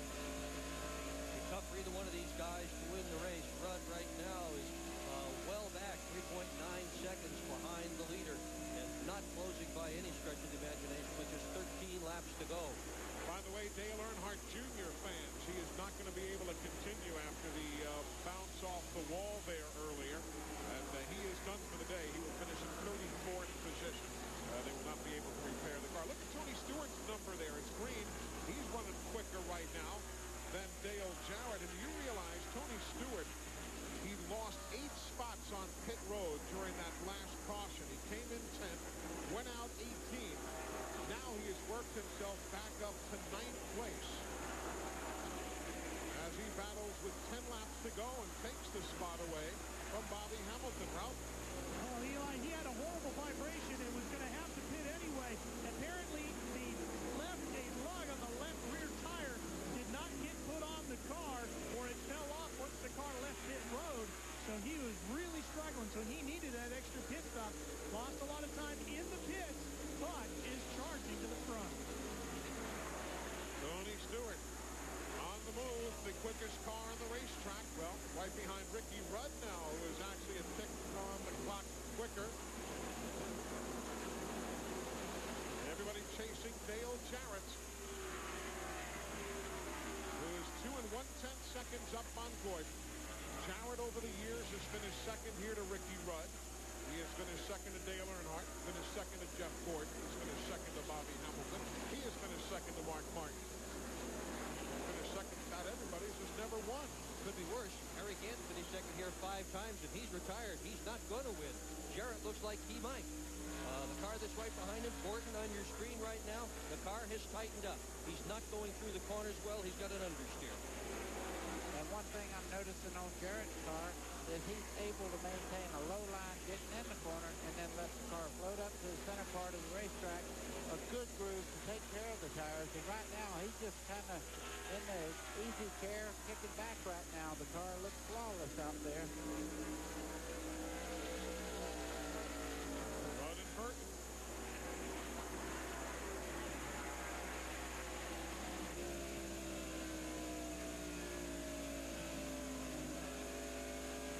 Just 7 laps to go as we ride with Ricky Rudd. Looks as though he'll still be winless on the season, but he's turning better laps still than Jarrett. But the laps are just winding down to a scant few. Just behind those two, Rusty Wallace in 5th position. The lug nuts that fell off on that pit stop quite possibly cost him the race.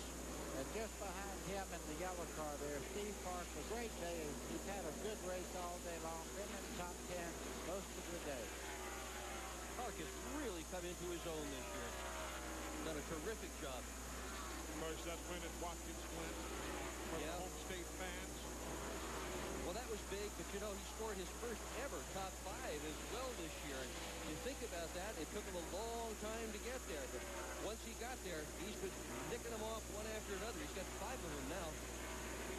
There you see Gordon going by, 2.5 seconds behind Jarrett.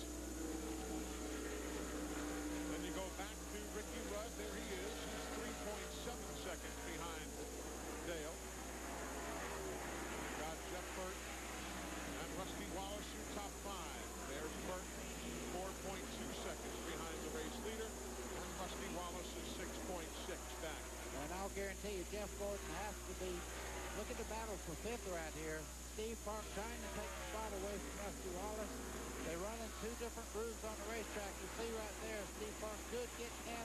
Rusty wiggles just a little bit as he starts off the corner. Fifth place up for grabs with 3 laps to go. And seventh place is a good scramble. Stewart and Wardburn. Stewart able to maintain that low line there. They battled several times before. It looks to me like right now, oh boy, the great run that Ward Burton got off the corner there. Stewart able to get in the corner much quicker, but boy, also high line there. That 22 car accelerated quite well.